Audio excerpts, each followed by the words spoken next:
జయతు జయతు దేవో దేవకీనందనోయం జయతు జయతు కృష్ణో వృష్ణివంశ ప్రదీప జయతు జయతు మేఘశ్యామల కోమలాంగో జయతు జయతు పృథ్వీ భరనాశో ముకుంద. హరి ఓం. పరమేశ్వర స్వరూపమైన సభకు నమస్కారం. ఒక క్రతువుని సంకల్పం చేసినప్పుడు అందులో పాల్గొనాలనేటటువంటి ఉత్సాహం అనేక మందికి ఉన్నప్పటికీ కూడా అది ద్రవ్యంతో ముడిపడి ఉన్నప్పుడు దాని మీద ద్రవ్యం వస్తోంది కదా అని ఆశపడకుండా రమారమిగా ఆ క్రతువు నిర్వహించడానికి ఎంత ఖర్చు అవుతుందో అంతమందికి మాత్రమే యజమానులుగా అవకాశం ఇచ్చి ఆ వచ్చినటువంటి ధనాన్ని నయా పైసలతో ఖర్చు మనం భక్తుల దగ్గర పుచ్చుకున్నాం కాబట్టి భక్తులకి తిరిగి చెప్పడం మన సాంఘిక బాధ్యత.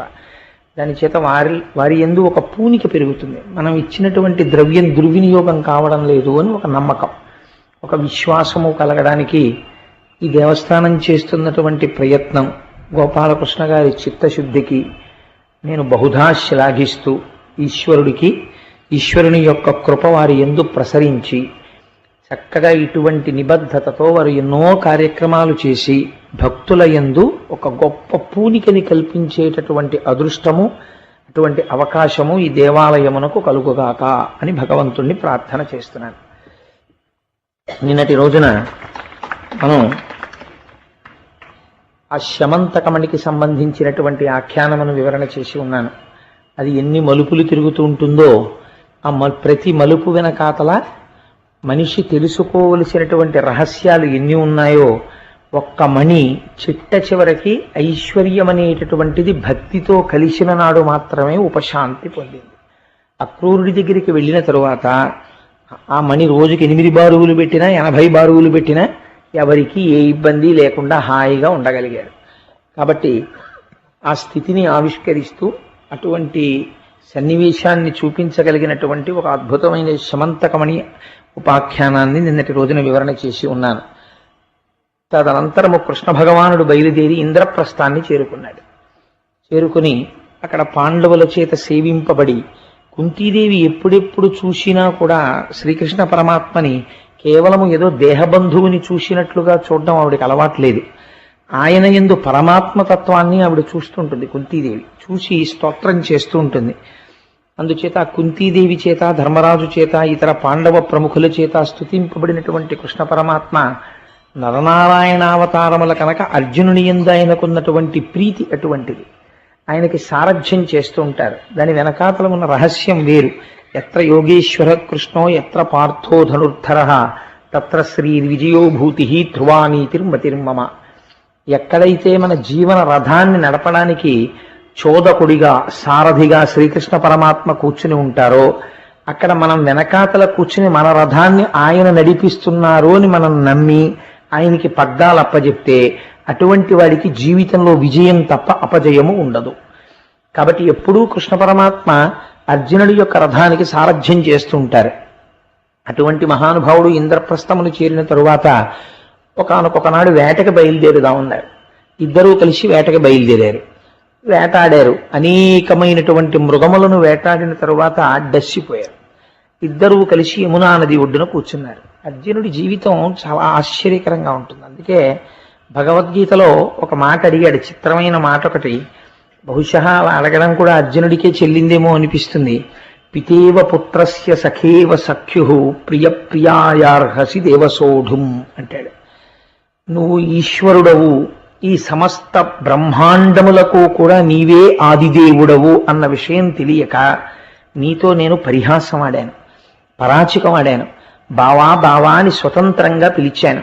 నీ భుజం మీద చెయ్యి వేశాను. నీతో ఆడకూడని పరాచికములు కూడా ఆడాను, ఎందుకంటే భావవరసవి కనుక. కానీ వాటిని నన్ను ఎలా మన్నిస్తావో తెలుసా? పితేవ పుత్రస్య. ఎంత గొప్ప మాట అడిగాడో చూడండి. పితేవ పుత్రస్య. కొడుకుకి తండ్రి యొక్క ఔన్నత్యము తెలియదు చిన్నతనంలో. మా తండ్రి గారి ఇంతటి పూజనీయుడు, ఆయన కడుపున పుట్టడమే నా అదృష్టం, ఫలానా వారి కొడుకు అనిపించుకోవడం, వారి తేజస్సుగా నేనున్నాను అని తెలియక ఆ తండ్రిని ఒళ్ళో కూర్చుంటాడు. ఆయన మెడలో ఉన్న రుద్రాక్షలు పట్టుకుని లాగుతాడు. ఆ తండ్రి చెంప మీద దెబ్బ వేస్తాడు. నాన్నగారు చదువుకుంటుంటే కళ్ళజోడు లాగుతాడు. లేకపోతే నాన్నగారు ఏ చక్క పీఠం మీద పెట్టుకుని ఏ రామాయణమో చదువుకుంటుంటే వచ్చి ఆ రామాయణం లాగేస్తాడు. ఎవరు చెయ్యగలరంత స్వతంత్రంగా? కొడుకు చేస్తాడు. బయటికి ఆయన వస్తే అందరూ ఆయన్ని ఎంతో గౌరవంగా చూస్తారు. ఇంట్లో కొడుకు మాత్రం వచ్చి రాని మాటలతో నాన్నగారు మీరు అనాలని తెలియక ఒరే నాన్న నువ్వు అంటాడు మొదట్లో. అంటే అమ్మ చెప్తున్నప్పుడు అలా అనకూడదు నాన్న, నన్ను నువ్వు అనాలి అమ్మని. నాన్నగారిని నాన్నగారండి మీరు అనాలి. అంటే వాడికి మెల్లిమెల్లిగా అలవాటు అవుతుంది. నాన్నగారండి మీరు అంటాడు. మళ్ళీ మధ్యలో నాన్న నువ్వు అంటుంటాడు. అందుకని ఇన్ని చేసిన ఇంత ప్రాజ్ఞుడైనటువంటి తండ్రి కేవలము ఆ పిల్లవాని యందున్నటువంటి పసితనాన్ని చూసి పరమ ముద్దుతో ఒక ముద్దు పెట్టుకుని విడిచిపెట్టేస్తాడు తప్ప కోపించడు. నీ పితేవ పుత్రస్య, ఒక కొడుకుని తండ్రి ఎలా క్షమిస్తాడో నన్ను అలా క్షమించు.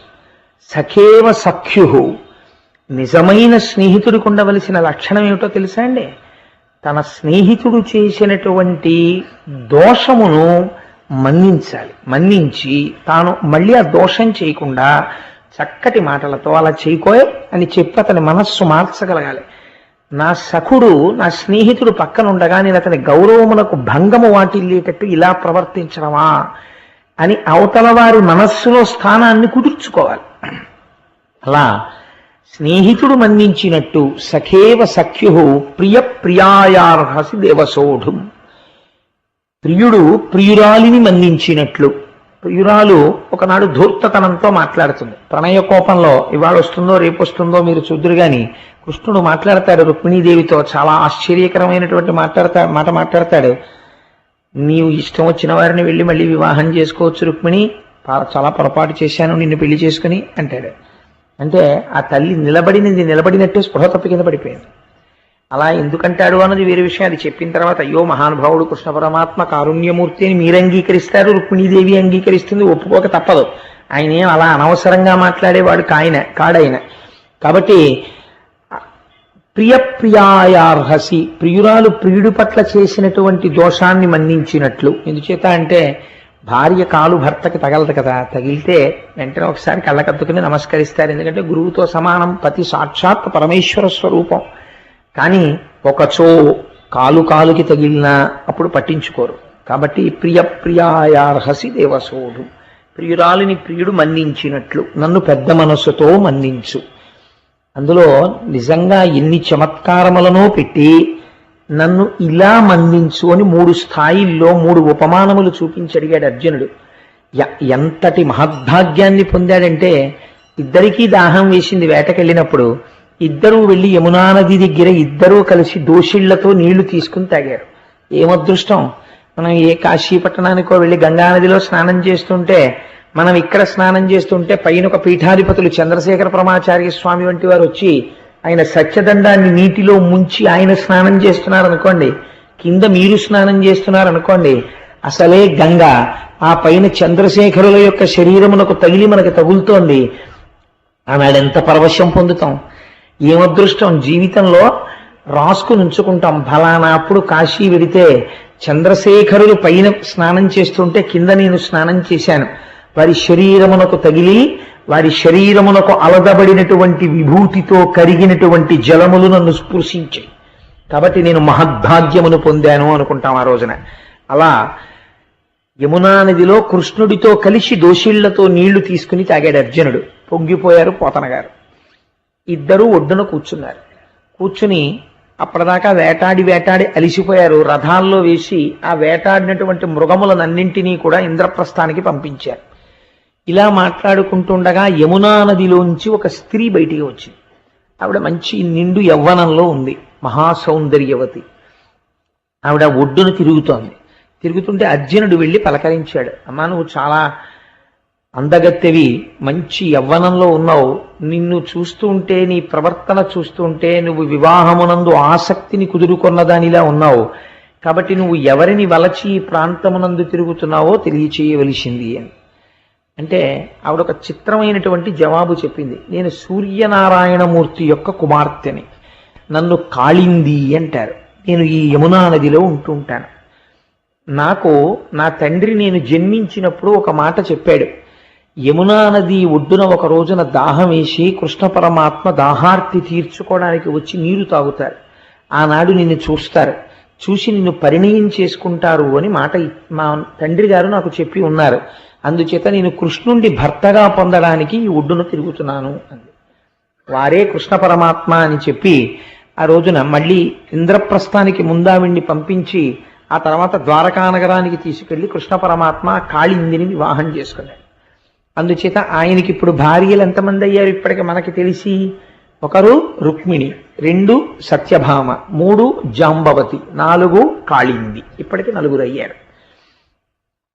ఆ తర్వాత ఒకసారి ఆ ఖాండవవనాన్ని దహించడం కోసం అర్జునుడిని తీసుకుని వెళ్ళారు.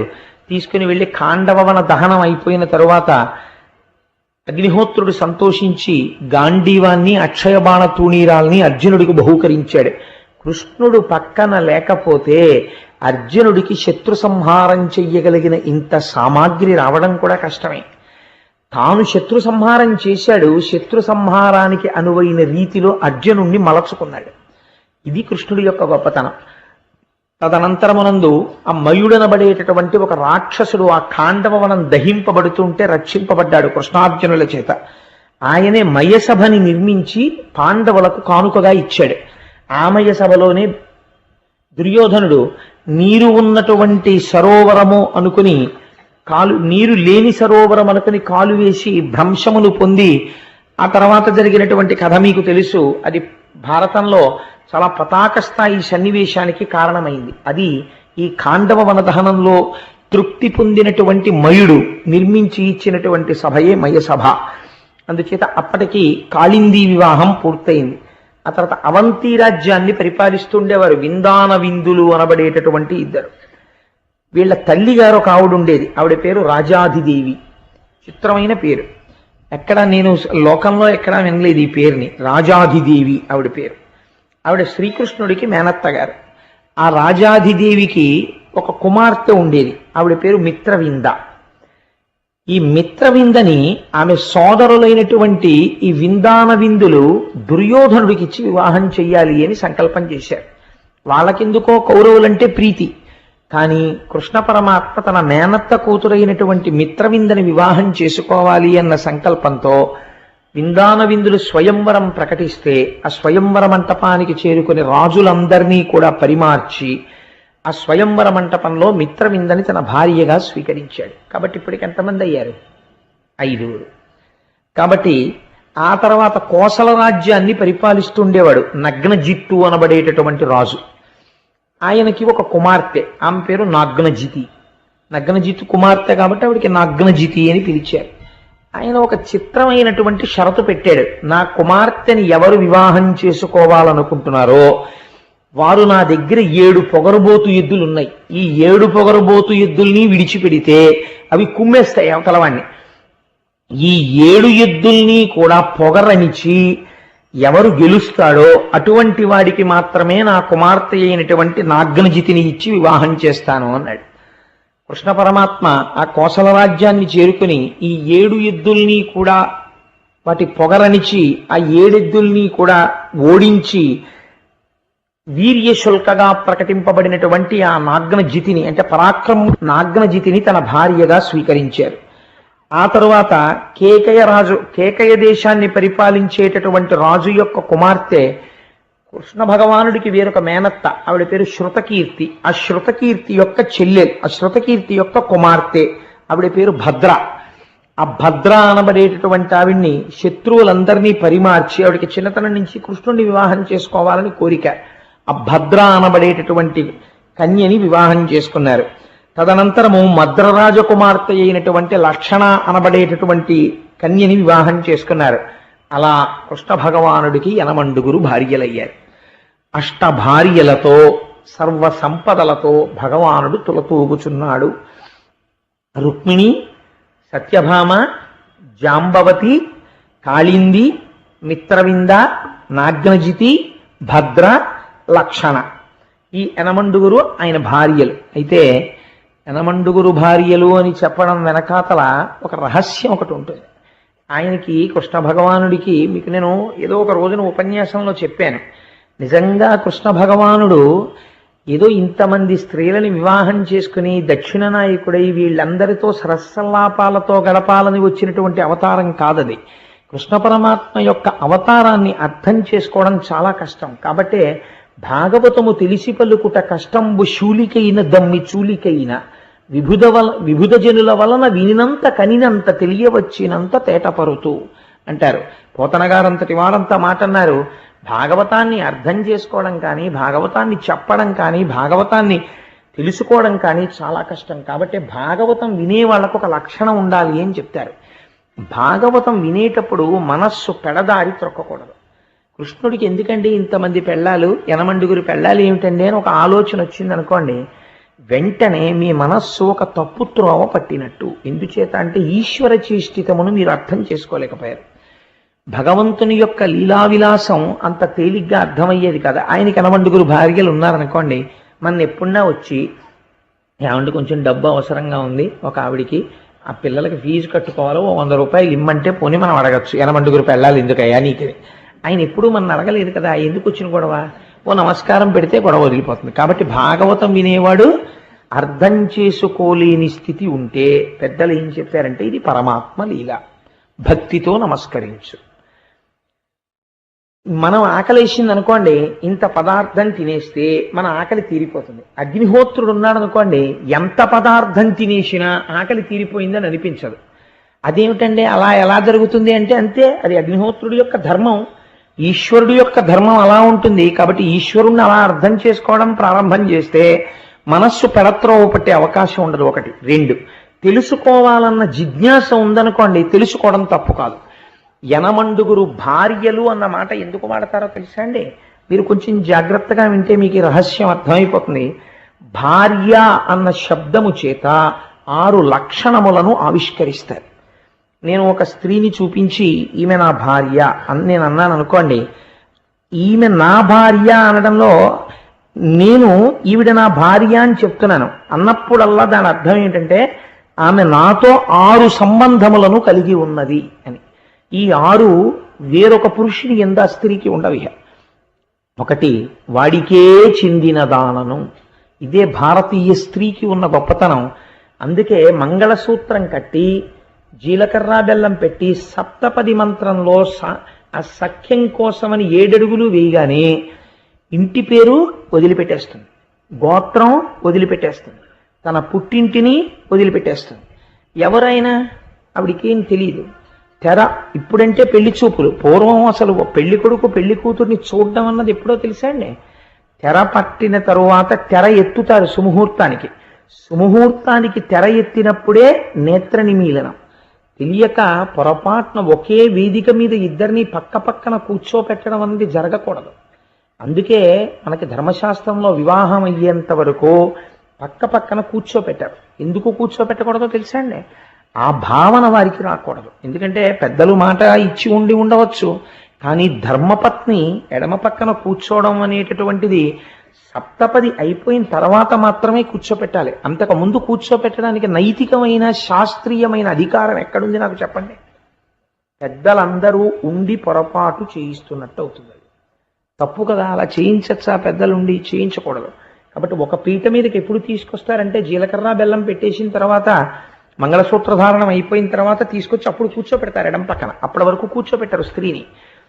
మీకు భార్య అంటే 6 లక్షణములు ఉంటాయని చెప్పాను. ఇది మొదటి దాంట్లోంచి నేను వెడుతున్నాను. వాడికే చెందిన దానను. ఇప్పుడు ఆమె ఏమంటుంది అడిగితే, నేను కోటేశ్వరారు భార్యనండి అంటుంది నా భార్యని పలకరించినప్పుడు. కాబట్టి ఆయన కొరకని 3 విడిచిపెట్టింది. ఇంటి పేరు విడిచిపెట్టింది, గోత్రం విడిచిపెట్టింది, తన వారిని వదిలి ఈయనతో వచ్చేసింది. వాడి చేతనే రక్షింపబడుట. పరపురుషులు ఎవరో వచ్చి తనని రక్షించాలనో, రక్షణ అంటే పోషణ కూడా, ఇంతకన్నా పోషణ అక్కడ బాగుంటుందని చెప్పి వేరొక పురుషుడి ఇంట్లో మధురాన్నాన్ని కూడా తినదు. ఈ ఇంట్లో మజ్జిగాన్నమైనా సరే తిని తృప్తి పడుతుంది. ఎందుకంటే ఆయన శక్తి ఎంతో, ఆయన శక్తి మేరకి ఆయన తెచ్చినది తనకి మధురము. వేరొక ఇంటిలోది ఎంత మధురమైనా వేరొక పురుషుడు తెచ్చి నేను నీకు మధురాన్నం పెడతానమ్మా, మీ ఆయన ఏం పెడతాడు అంటే చీల్చేస్తుంది ఆ మాట అన్నందుకు తప్ప. ఆయన మజ్జిగ అన్నం పెట్టినా అది నాకు అమృతం అంటుంది. ఇది భారతీయ స్త్రీ అంటే. దీనివల్ల కదండి దేశానికి ఇంత గొప్పతనం వచ్చింది. వాడికే చెందిన దానను సమస్త వ్యాపారములు వాడికే చిందినవయ్యుండుట, వాడి చేతనే రక్షింపబడుట, వాడి నుండి విడువడుట దుఃఖము, వాడితో కలిసియుండుట సుఖము. ఈ 5 ప్రధానముగా ఉంటూ 6వదైనటువంటి లక్షణము ఒకటి ఉంటుంది. ఏమిటది? సర్వకాల సమస్త వ్యాపారములు ఆయనతో కలిసి మంగళముగా రూపుదిద్దుకొనుట. ఆవిడ సమస్త మంగళములు ఆయనతో కూడినవే. ఆయన లేనినాడు ఆ మంగళమే లేదు, అస్తిత్వమే లేదు. ఇప్పుడు ఏమైపోయింది? భారతీయ ధర్మంలో అదే గొప్పతనం అండి. తన కడుపున పుట్టిన కూతురే ఉండొచ్చు, భార్య పక్కన లేకపోతే కన్యాదానం చేయడానికి అర్హత లేదు. తన కడుపున పుట్టిన కూతురే ఉండొచ్చు, భర్త లేకపోతే కనీసం ఆవిడ గబగబా ముందుకు కూడా రాదు. ఇప్పుడు ఏమైంది? 6 లక్షణములు భార్యకి భర్త యందుంటాయి. ఇప్పుడు భార్య ఏమైంది? తన మంగళత్వమునంతటినీ కూడా భర్త యందు నిక్షేపించింది. ఇది తాళి కట్టేటటువంటి వాడు తెలుసుకోవాలి. నా కోసం ఒక స్త్రీ చేస్తున్న మహాత్యాగం, కాబట్టి నేను ఎంత గౌరవంగా చూడాలి ఈ వస్తువుని. ప్రపంచంలో నా ఊపిరి ఉన్నంత కాలం నేను ఎంత భద్రంగా ఎంత ప్రేమతో నా భార్యని చూసుకోవాలి అన్నది పురుషుడు తెలుసుకోవాలి వివాహానికి ముందు. ఎప్పుడో 60 ఏళ్ళు వచ్చిన తర్వాత ఓపికంతా ఉడిగిపోయిన తర్వాత ఇప్పుడు తెలిసిందండి భార్య అంటే ఏమిటో అంటే, అప్పటికి నీతో ఆవిడ చిత్రవధలన్నీ అనుభవించేసింది, ఇంకెందుకు నువ్వు తెలుసుకుంటే ఎంత, తెలుసుకోకపోతే ఎంత. తెలుసుకోవలసింది యువకుడై ఉండగా తెలుసుకోవాలి, అప్పుడు సంసారాలు చక్కగా ఉంటాయి. కాబట్టి ఈ 6 లక్షణములు ఎవరికి ఉంటాయో ఆ స్త్రీని ఆ పురుషుడికి భర్త అంటారు. ఇప్పుడు చూడండి, ఈ 6 లక్షణములు ఉండడం చేతనే కదలిక, శోభ, శుభము ఇవి జరుగుతాయి. ఇవి 8 వస్తువుల యందు ఈశ్వర చైతన్య ప్రకాశము లేకపోతే 8 వస్తువులు జడమై ఉండిపోతాయి. అవి ఏమిటో తెలుసా అండి? భూమిరాపోనలో వాయు కమ్మనో బుద్ధిరేవచ అహంకార ఇతి యమ్మే భిన్నా ప్రకృతి రష్టదా. 8 రకాలుగా ప్రకృతి భాషిస్తుంటుంది. ప్రకృతి ఉన్నదా అంటే ఉన్నది, జ్ఞాననేత్రము చేత లేదు.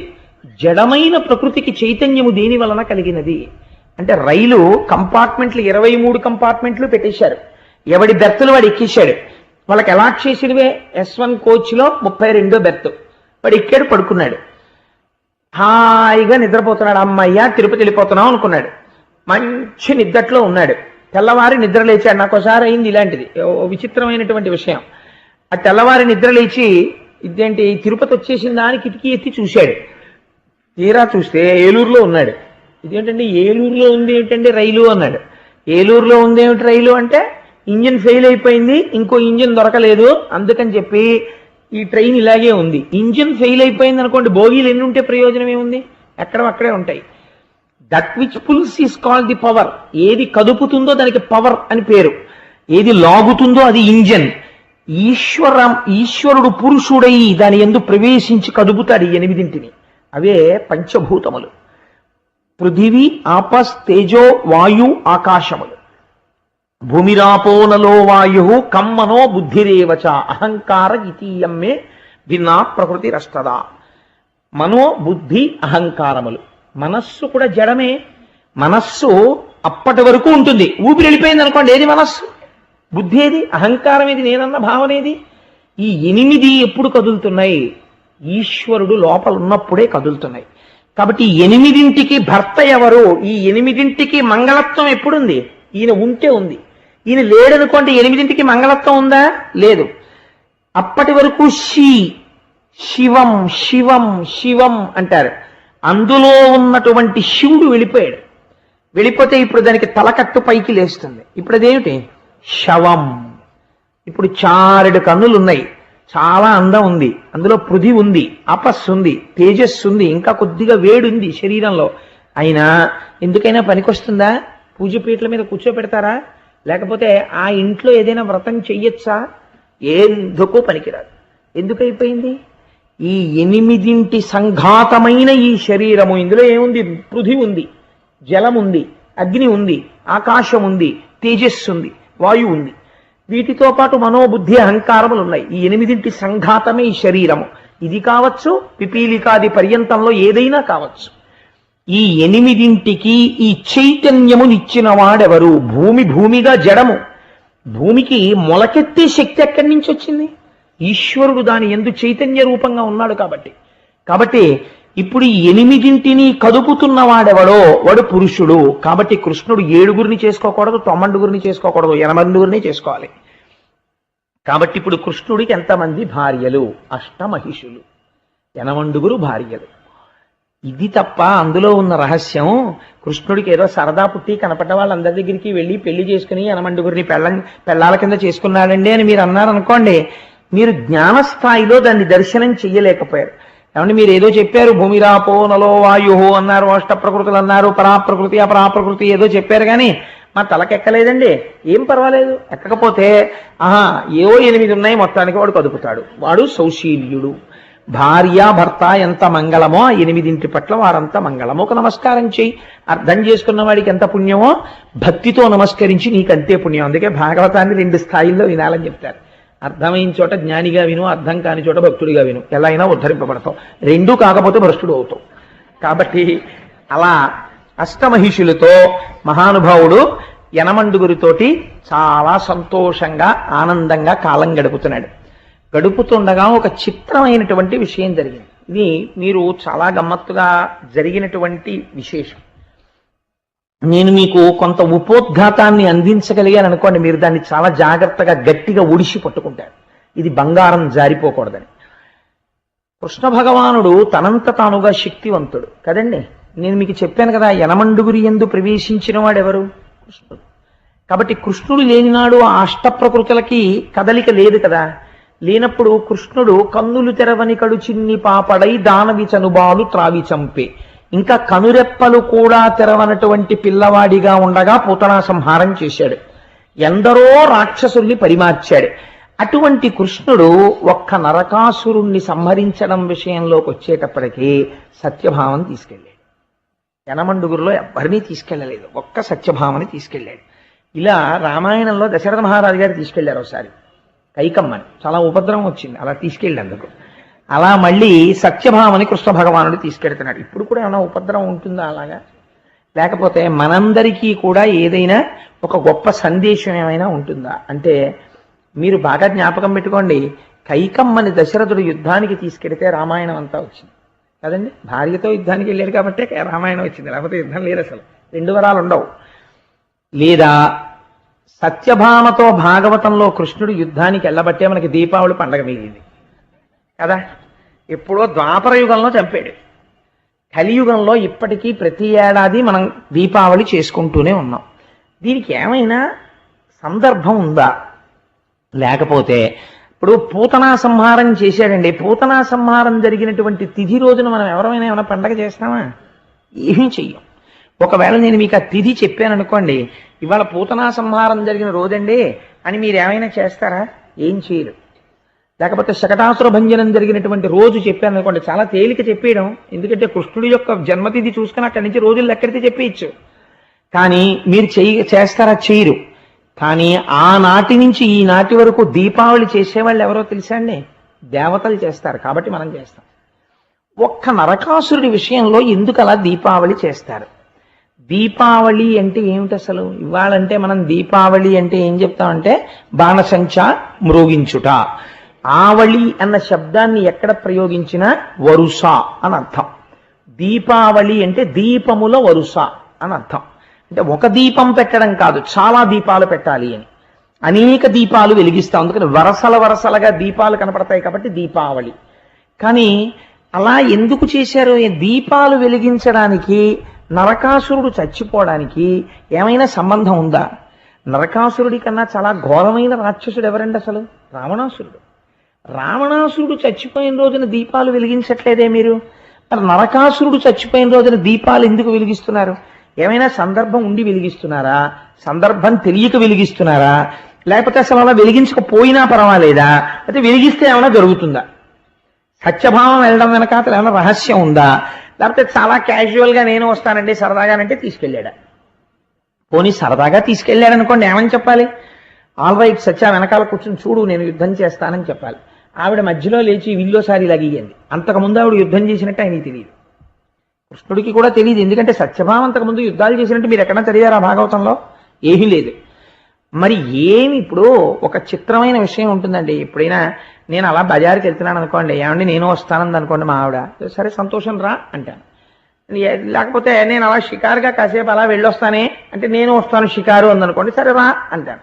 నేను ఆఫీస్కి వెళ్తున్నాను చాలా ముఖ్యమైన పని ఉంది అంటే నేను వస్తాను మీతో అందనుకోండి, అది ఆఫీస్కి ఎందుకు నువ్వు అంటారు.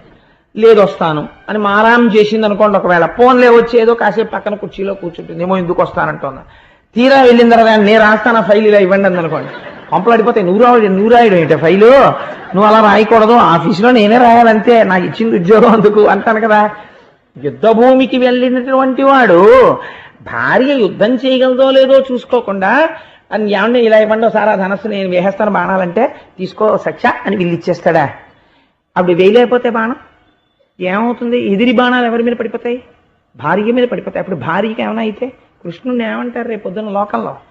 మరి ఎందుకు ఇచ్చాడు సత్యభామకి వీళ్ళు అంటే చాలా క్యాజువల్గా ఏమీ తెలియకుండా చాలా సరదాగా అటువంటి యుద్ధరంగంలో అంత తేలిక పరాచికం ఆడగలిగినంత పురుషుడా కృష్ణుడు? మరి లేకపోతే సత్యభామకి ఎందుకు ఇచ్చాడు?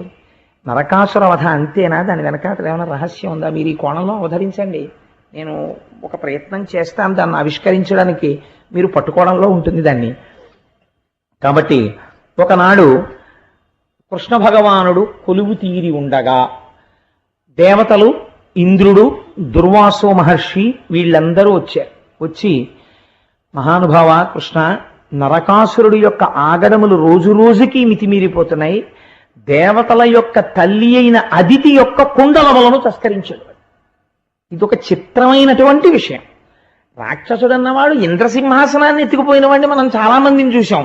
వీడు అదితి కుండలాలు ఎత్తుకుపోయాడు. నరకాసుర వధకి మొదటి వాక్యం ఇది. వాడి ఎందు పెద్ద అభియోగం ఏమిటో తెలుసా అండి? అదితి కుండలములను తస్కరించినాడు. దేవతల తల్లి కుండలాలు ముట్టుకున్నాడంటే పరమేశ్వరుడు బయలుదేరాడు, నేను చూస్తాను వాడి సంగతి అన్నాడు. వరుణుడి ఛత్రాన్ని ఎత్తుకుపోయాడు. వాడివన్నీ చిత్రమైన సందర్భాలు. ఆయన గొడుగు కట్టుకుపోయాడు వాడు. దేవతలందరూ కూడా ఓ పర్వతం మీద విహారం చేస్తుంటారు, మణిపర్వతం అని. ఆ మణిపర్వతాన్ని ఎత్తుకుపోయాడు. ఈ మూడు ఎత్తుకుపోయాడు. వాడి ఆగడాలు అంతా ఇంతా కాదు, కృష్ణ నువ్వే వాణ్ణి పరిమార్చాలి అని అడిగాడు ఇంద్రుడు. అడిగితే కృష్ణుడు అన్నాడు, తప్పకుండా నేను రాక్షస సంహారం చేస్తాను, నరకాసుర వధ చేస్తాను, నేను బయలుదేరుతున్నాను యుద్ధభూమికి అని దేవతలందరినీ స్వాంతనపరిచి తాను యుద్ధభూమికి బయలుదేరడం కోసమని రథం ఎక్కుతున్నాడు. ఆ బయలుదేరే ముందు గబగబా సత్యభామ వచ్చింది. ఆవిడ పేరు చాలా గమ్మత్తైన పేరండి, సత్యభామ. ఇప్పటికీ కూడా మొట్టమొదట ఆ పేరు ఎక్కడ వినపడుతుందో తెలుసా అండి? కొత్త కోడలు ఇంటికి రాగానే కొంచెం కాస్త విసురుగా నడిచింది అనుకోండి, ఏమాయ్ మీ కోడలు సత్యభామే అంటారు వెంటనే. ఆ తల్లి బహుశా నేనైతే అనుకుంటాను షీ ఈజ్ థరోలీ మిస్అండర్స్టూడ్, ఆవిడికి సరిగ్గా అర్థం చేసుకోబడలేదు సత్యభామ అనుకుంటాను. ఆ తల్లి సత్యభామ పొందినటువంటి స్థానం చాలా గొప్ప స్థానం అండి నిజంగా. ఆవిడ నృత్య సంప్రదాయంలో కూడా కూచిపూడిలో కూడా ఆవిడ కృష్ణుడికి లేఖ రాస్తుంది. అయ్యో బాబోయ్, నిజంగా అది శోభానాయుడు గారు మహాతల్లి ఆవిడ చేస్తారు. ఆ కృష్ణుడికి ప్రణయలేఖ రాయడం, ఆవిడ నర్తన చెయ్యడం. సత్యభామ ఎన్ని రంగాలలో ప్రవీణురాలో మహాతల్లి. ఆయమ్మ కృష్ణ భగవానుడి దగ్గరికి వచ్చి ఒక మాట అడిగింది, నాథ మీరు యుద్ధభూమికి బయలుదేరుతున్నారు కదా నరకాసురుడితో యుద్ధం చేయడానికి, నేను కూడా మీతో వద్దామనుకుంటున్నాను యుద్ధభూమికి అంది. అరణ్యవాసానికి రాముడు వెడుతున్నప్పుడు సీతమ్మ కూడా నేను వస్తాను అంది. కానీ వాళ్ళ మధ్య చాలా గంభీరమైనటువంటి చర్చ జరిగింది. అలా కృష్ణుడు గంభీరంగా ఉండదు. కృష్ణుడికి రాముడికి అవతారాల్లో చాలా తేడా ఉంటుంది. చక్క పెట్టడంలో కృష్ణుడి తర్వాతే. కొంచెం మా రామయ్య అమాయకుడు, అంటే కృష్ణయ్య కూడా మావాడే. అంటే నేను ఈ మాట అంటే నేను ఎవరి గురించి ఉపన్యాసం చెప్తే ఆయన మావాడు అంటుంటాను, అదే ఓ బలహీనత. అంటే మనవాడు లేదా ఎందుకు ఈ మాట అన్నానంటే, రాముడు చూడండి ఆ మొట్టమొదట బాలకాండల యుద్ధానికి వెళ్ళినప్పుడు మారీచుణ్ణి చంపేసి ఉంటే అసలు రామాయణం అంత దూరం వెళ్ళేదండి, సీతాపహరణం జరిగేదా? మారీచుణ్ణి వదిలేశాడు, వదిలేసి తాటకా సంహారం చేశాడు, అంత దూరం వెళ్ళింది. శూర్పణఖకి ముక్కు చెవులు కోసి వదిలేశాడు, అంత దూరం జరిగింది. సగం చంపుతాడు, సగం వదులుతుంటాడు, దానివల్ల కష్టాలు కొని తెచ్చుకుంటూ ఉంటాడు రాముడు. కృష్ణుడు అలా కాదు. జరాసంధుడు యుద్ధానికి వస్తే వీడిని చంపేశామనుకో మళ్ళీ మనకి పనికి మాలిన వాళ్ళందరినీ కూడేసుకొచ్చేవాడేవాడు? అందుకని కూడేసుకొచ్చిన వాళ్ళందరినీ చంపేసి వీడిని వదులుతుంటే వీడెళ్ళి మళ్ళీ పనికి మాలిన వాళ్ళందరినీ పట్టుకుని వస్తుంటాడు. వీడిని వదులుతుండా వాళ్ళని చంపుతుండా భూభారం తగ్గిపోతుంది. తేలిక నేను వెళ్ళి అస్తమానం ఎక్కడికని వెతకను, వీడిని వదిలితే వీడు పట్టుకొస్తాడు వాళ్ళందరినీ అని వచ్చినప్పుడల్లా జరాసంధుడిని వదిలేసేవాడు, వాళ్ళని చంపేసేవాడు. ఈ వెర్రేడి తెలియక 17 మాటలు వచ్చాడు అక్షౌహిణీని పట్టుకుని, వచ్చినప్పుడు అలా చంపాడు. కురుక్షేత్రం జరగడానికి ముందరే అంచెలంచెల మీద చాలా మందిని తీసేసాడు ఆయన. అసలు నిజంగా తీలేదనుకోండి కృష్ణావతారం వీళ్ళందరూ కూడా ఎవరి పక్కన చేరుతారో తెలుసా అండి? దుర్యోధనుడి పక్కన చేరుతారు. కురుక్షేత్రంలో ఎంత కష్టమై ఉండేదో పాండవులకి నిగ్రహించడం. అందుకే పుట్టింది మొదలు అదే పని మీద ఉన్నాడు ఆయన. చక్కగా చక్కబెట్టుకు వచ్చేసాడు. అటువంటి వాడు యుద్ధానికి బయలుదేరుతుంటే సత్యభామ వచ్చి నేను వస్తానని. నేను ఇందాక అన్నాను కదా, రాముడు గంభీరంగా ఉంటాడు, కృష్ణుడు అలా గంభీరంగా ఉండడు, చమత్కారంగా ఉంటాడు. చమత్కారంగా మాట్లాడతాడు. తను చేస్తున్నది ఏమిటో అవతల వాళ్ళకి అర్థం చేసుకోవడం చాలా కష్టం. గంభీరంగా ఉండేవాడును గోపాలకృష్ణ గారిలా ఉండేవాడు దొరికిపోతాడండి. ఎందుకంటే లోపల ఏమి ఉండదు. ఓ ఆ ప్రశ్న ఆయనే, జవాబు ఆయనే. మీరు ఇచ్చిన డబ్బులు నేను ఏమైనా చేశాను అనుకుంటారేమో, మా ధర్మకర్తలు పైదేస్తారు కానీ మేము ఎప్పుడూ అలా తీసుకోము అని మీరు అడిగారేమో అనుకుని ఆయనే జవాబు చెప్పేసి, అది నిష్కల్మష హృదయాలు అలా ఉంటాయి. నాలాంటి వాడు ఉన్నాడు అనుకోండి చాలా నవ్వుతూ మాట్లాడుతుంటాడు. కానీ ఆ మాట్లాడే మాటల వెనకాతల ఏముందో కనిపెట్టడం చాలా కష్టం. వాడు ఏమైనా అన్నాడా అంటే అన్నట్టు అనిపించదు, అనలేదా అంటే అనలేదని తేలిగ్గా తీసుకోవడానికి ఉండదు. అంతగా గమ్మత్తుగా ఉంటుంది. ఎవరైనా వచ్చి బాగున్నారా నమస్కారం అండి అన్నారు అనుకోండి, అబ్బో చాలా గొప్ప మాయ మీద అన్నాడు అనుకోండి, ప్రశంసించినట్ట తెగడినట్ట ఏమంటున్నట్టు అలా ఉంటుంది కృష్ణతత్వం. ఆయన్ని పట్టుకోవడం చాలా కష్టం కృష్ణావతారంలో. కాబట్టే ఒక్కటే కాషనాడు రహించాడు పెద్దవాడు. ఏమన్నారంటే, ఒరే కృష్ణుళ్ళ ఎప్పుడూ చేయకన్నారు, కృష్ణుడు చెప్పింది చేసి చాలా. చెప్పేటప్పుడు స్పష్టంగా ఉంటాడు, అరమరిక ఉండదు. జగదాచార్యుడిగా నువ్వు ఇలా చెయ్యి అని చెప్తాడు. ఆయన చేసిన దాంట్లో మీరు అర్థం చేసుకున్నారా 1000 మెట్లు ఎక్కేస్తారు, ఒకేసారి నిచ్చెన ఎక్కుతారు. అర్థం అవ్వడంలో తేడా వచ్చి ఆచరణలో పెట్టారా మొత్తానికి పోల్ మీద ఫ్యూజ్ కాలిపోతుంది. అందుకని ఆయన విషయంలో ఆయన చేష్టితములను చాలా జాగ్రత్తగా అర్థం చేసుకోవాలి. నేను అందుకని రామాయణాన్ని భాగవతాన్ని ఒకసారి పక్కన పెట్టి సరిపోల్చే ప్రయత్నం చేశాను. చూడండి, ఇప్పుడు సత్యభామ వచ్చి కృష్ణ నేను మీతో యుద్ధానికి వస్తాను అంది. అంటే ఆయన అంటాడు, సమద పుష్పందయ జంకారములు కావు భీషణ కుంభేంద్ర బృంహితములు, వాయు నిర్గత పద్మ వనరేణువులు కావు తురగ రింఖాముకోద్ధుతరజము, లాకీర్ణ జల తరంగా సరములు కావు శత్రు ధనుర్ముక్త సాయకములు, కలహంస సారస కసారములు కావు ధనుజేంద్ర సైన్యక దంబకములు, కమల కల్హార కుసుమ సంఘములు కావు చటుల రిపుశూల ఖడ్గాది సాధనములు, కన్యా నీవేడ రణరంగ గమన మేడ ఒత్తు వేగము నిలువుము వలదు. ఆయన అన్నాడు, సత్యభామ యుద్ధం అంటే ఏమిటో అది కూడా సరదాగా ఉంటుంది అనుకుంటున్నావు, రోజు నాతో ప్రణయ కేళీ విలాసాల్లో తేలియాడుతూ ఇది కూడా ఏదో ఉద్యానవనంలో విహరించడం అనుకుంటున్నావేమో. యుద్ధ భూమి అంటే ఎలా ఉంటుందో తెలుసా? సమద పుష్పంధయ జంకారములు కావు భీషణ కుంభేంద్ర బృంహితములు. అక్కడ తుమ్మెదల జంకారాలు వినపడవు, బ్రహ్మాండమైనటువంటి ఏనుగులు తొండములనెత్తి ఘీంకారములు చేస్తుంటాయి, అవి వినపడుతుంటాయి. వాయు నిర్గత పద్మ వనరేణువులు కావు తురగ రింఖాముకోద్ధుతరజము. అక్కడ పద్మముల మించి వచ్చేటటువంటి పుప్పుడుతో కూడిన గాలి రాదు. శరవేగంతో పరిగెత్తే గుర్రాలు యుద్ధభూమిలో వెళ్ళిపోతుంటే వాటి డెక్కల మించి పైకి రేగినటువంటి ధూళి వచ్చి మీద పడుతుంది. అక్కడ సరోవరాల మించి వచ్చేటటువంటి చల్లటి గాలి రాదు. శత్రువులు విడిచిపెట్టినటువంటి బాణ పరంపరలు వచ్చి మీద పడిపోతాయి. పైగా అక్కడ కలహంసలు మొదలైనటువంటి పక్షులతో కూడిన సరోవరాలు ఉంటాయని నువ్వు అనుకుంటున్నావేమో. భయంకరమైనటువంటి శత్రువులు రాక్షసులతో కూడినటువంటి యుద్ధభూమి అయి ఉంటుంది. కాబట్టి అక్కడ నువ్వు సంతోషించడానికి అబ్బా తామర పువ్వు ఎంత బాగుందో అనండి, ఆ కలువ పువ్వు ఎంత బాగుందో అనండి, లేకపోతే ఆ కల్హార పుష్పం ఎంత బాగుందో అనండి అని చూడ్డానికి పూలతోట కాదు. ఒకడు ముళ్ళగా తట్టుకుంటాడు, ఒకడు శూలం పట్టుకుంటాడు, ఒకడు పరిగ పట్టుకుంటాడు, నెత్తుటితో తడిసిపోయి ఉంటుంది, మాంసంతో అంటుకుని ఉంటుంది, వాడు విసురుతుంటాడు. ఎక్కడ చూసినా అరుపులు కేకలు. యుద్ధ భూమి అంటే ఏమనుకుంటున్నావో, యుద్ధానికి వస్తానంటున్నావేంటి? అందుకని నువ్వు నేను పెడుతున్నాను కదా అని చెప్పేసి అయ్యో పాపమ్మ ఆయన ఒక్కరు పెడుతున్నారు సాయం చేద్దాం వద్దాం అనుకుంటున్నావేమో. నువ్వేమీ అలా కంగారు పడకు. కన్యా నీవేడా, నువ్వు ఆడపిల్లవి, నువ్వెక్కడ యుద్ధం ఎక్కడ? అందుకని రణరంగ గమనమేడ, యుద్ధభూమి ఎక్కడ? ఒత్తు వేగము, నేను మళ్ళీ తిరిగి తొందరగా వచ్చేస్తాను రాక్షసుల్ని పరిమార్చి, నువ్వు బెంగ పెట్టుకోకు. నిలువుము, వల్లదు, అందుకని నువ్వు నాతో రావద్దు అన్నారు. అన్న తర్వాత కృష్ణ పరమాత్మ బయలుదేరబోతుంటే సత్యభామ యొక్క గొప్పతనం అంతా ఇక్కడుంది. ఆవిడ సీతమ్మ తల్లిలా గంభీరంగా మాట్లాడలేదు. ఆవిడేం చేసిందంటే గబగబా వచ్చి, నేను అబద్ధం చెప్పాననుకుంటే మీరు పోతన గారి దశమస్కంధంలో ఉత్తరాఖండం చూసుకోండి, ఉత్తర భాగం, ఆయన చెయ్యి పట్టుకొని అలవోకగా చక్క ఆయన భుజం మీద గడ్డం ఆంచి ఆయన చెవిలోకి మాత్రమే వినపడేటట్టుగా ఎంతో ప్రియంగా ఒక చక్కటి మాట చెప్పింది. దానవులైననేమి మరిదైత్య సమూహములైననేమి నీ మానిత బాహు దుర్గముల మాటుననుండగ ఏమి శంక, నీతో అరుదెంతునంచు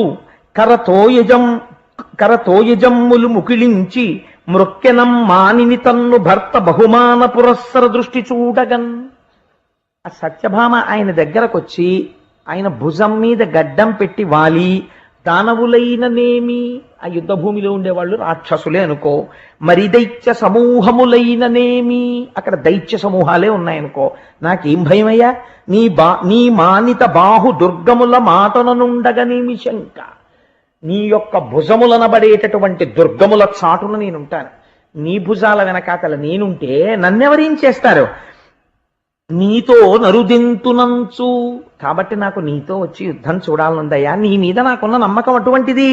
కాబట్టి కరదోయజముల్ ముకుళించి, ఆ రెండు చేతులు పద్మాలు ముకుళించినట్టుగా ఇలా నమస్కారం చేసి ప్రార్థన చేసిందిట, నేను వస్తానండి మీతోటి అని. మృక్యనం మానిని, నమస్కారం చేసి తన్ను భర్త బహుమాన పురస్సర దృష్టి చూడగన్, ఇంత ప్రియంగా మాట్లాడినటువంటి భార్యని కాదనలేనంత బలహీనత భర్త యందు ప్రవేశపెట్టి, అయ్యో ఇలా బతిమాలేస్తుంటే ఏం కాదనగలనని ఇంకా కాదనలేని స్థితికి కృష్ణుడొచ్చి ప్రియంగా తన వంక చూసేటట్టుగా కృష్ణుణ్ణి మార్చినదైన సత్యభామ నిలబడి ఉన్నది.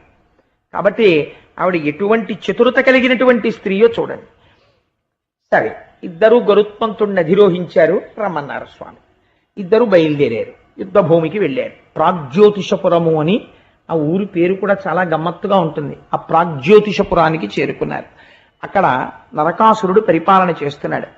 ఆ నరకాసురుడికి నమ్మిన బంట్లు వంటి వారు ముగ్గురు ఉన్నారు.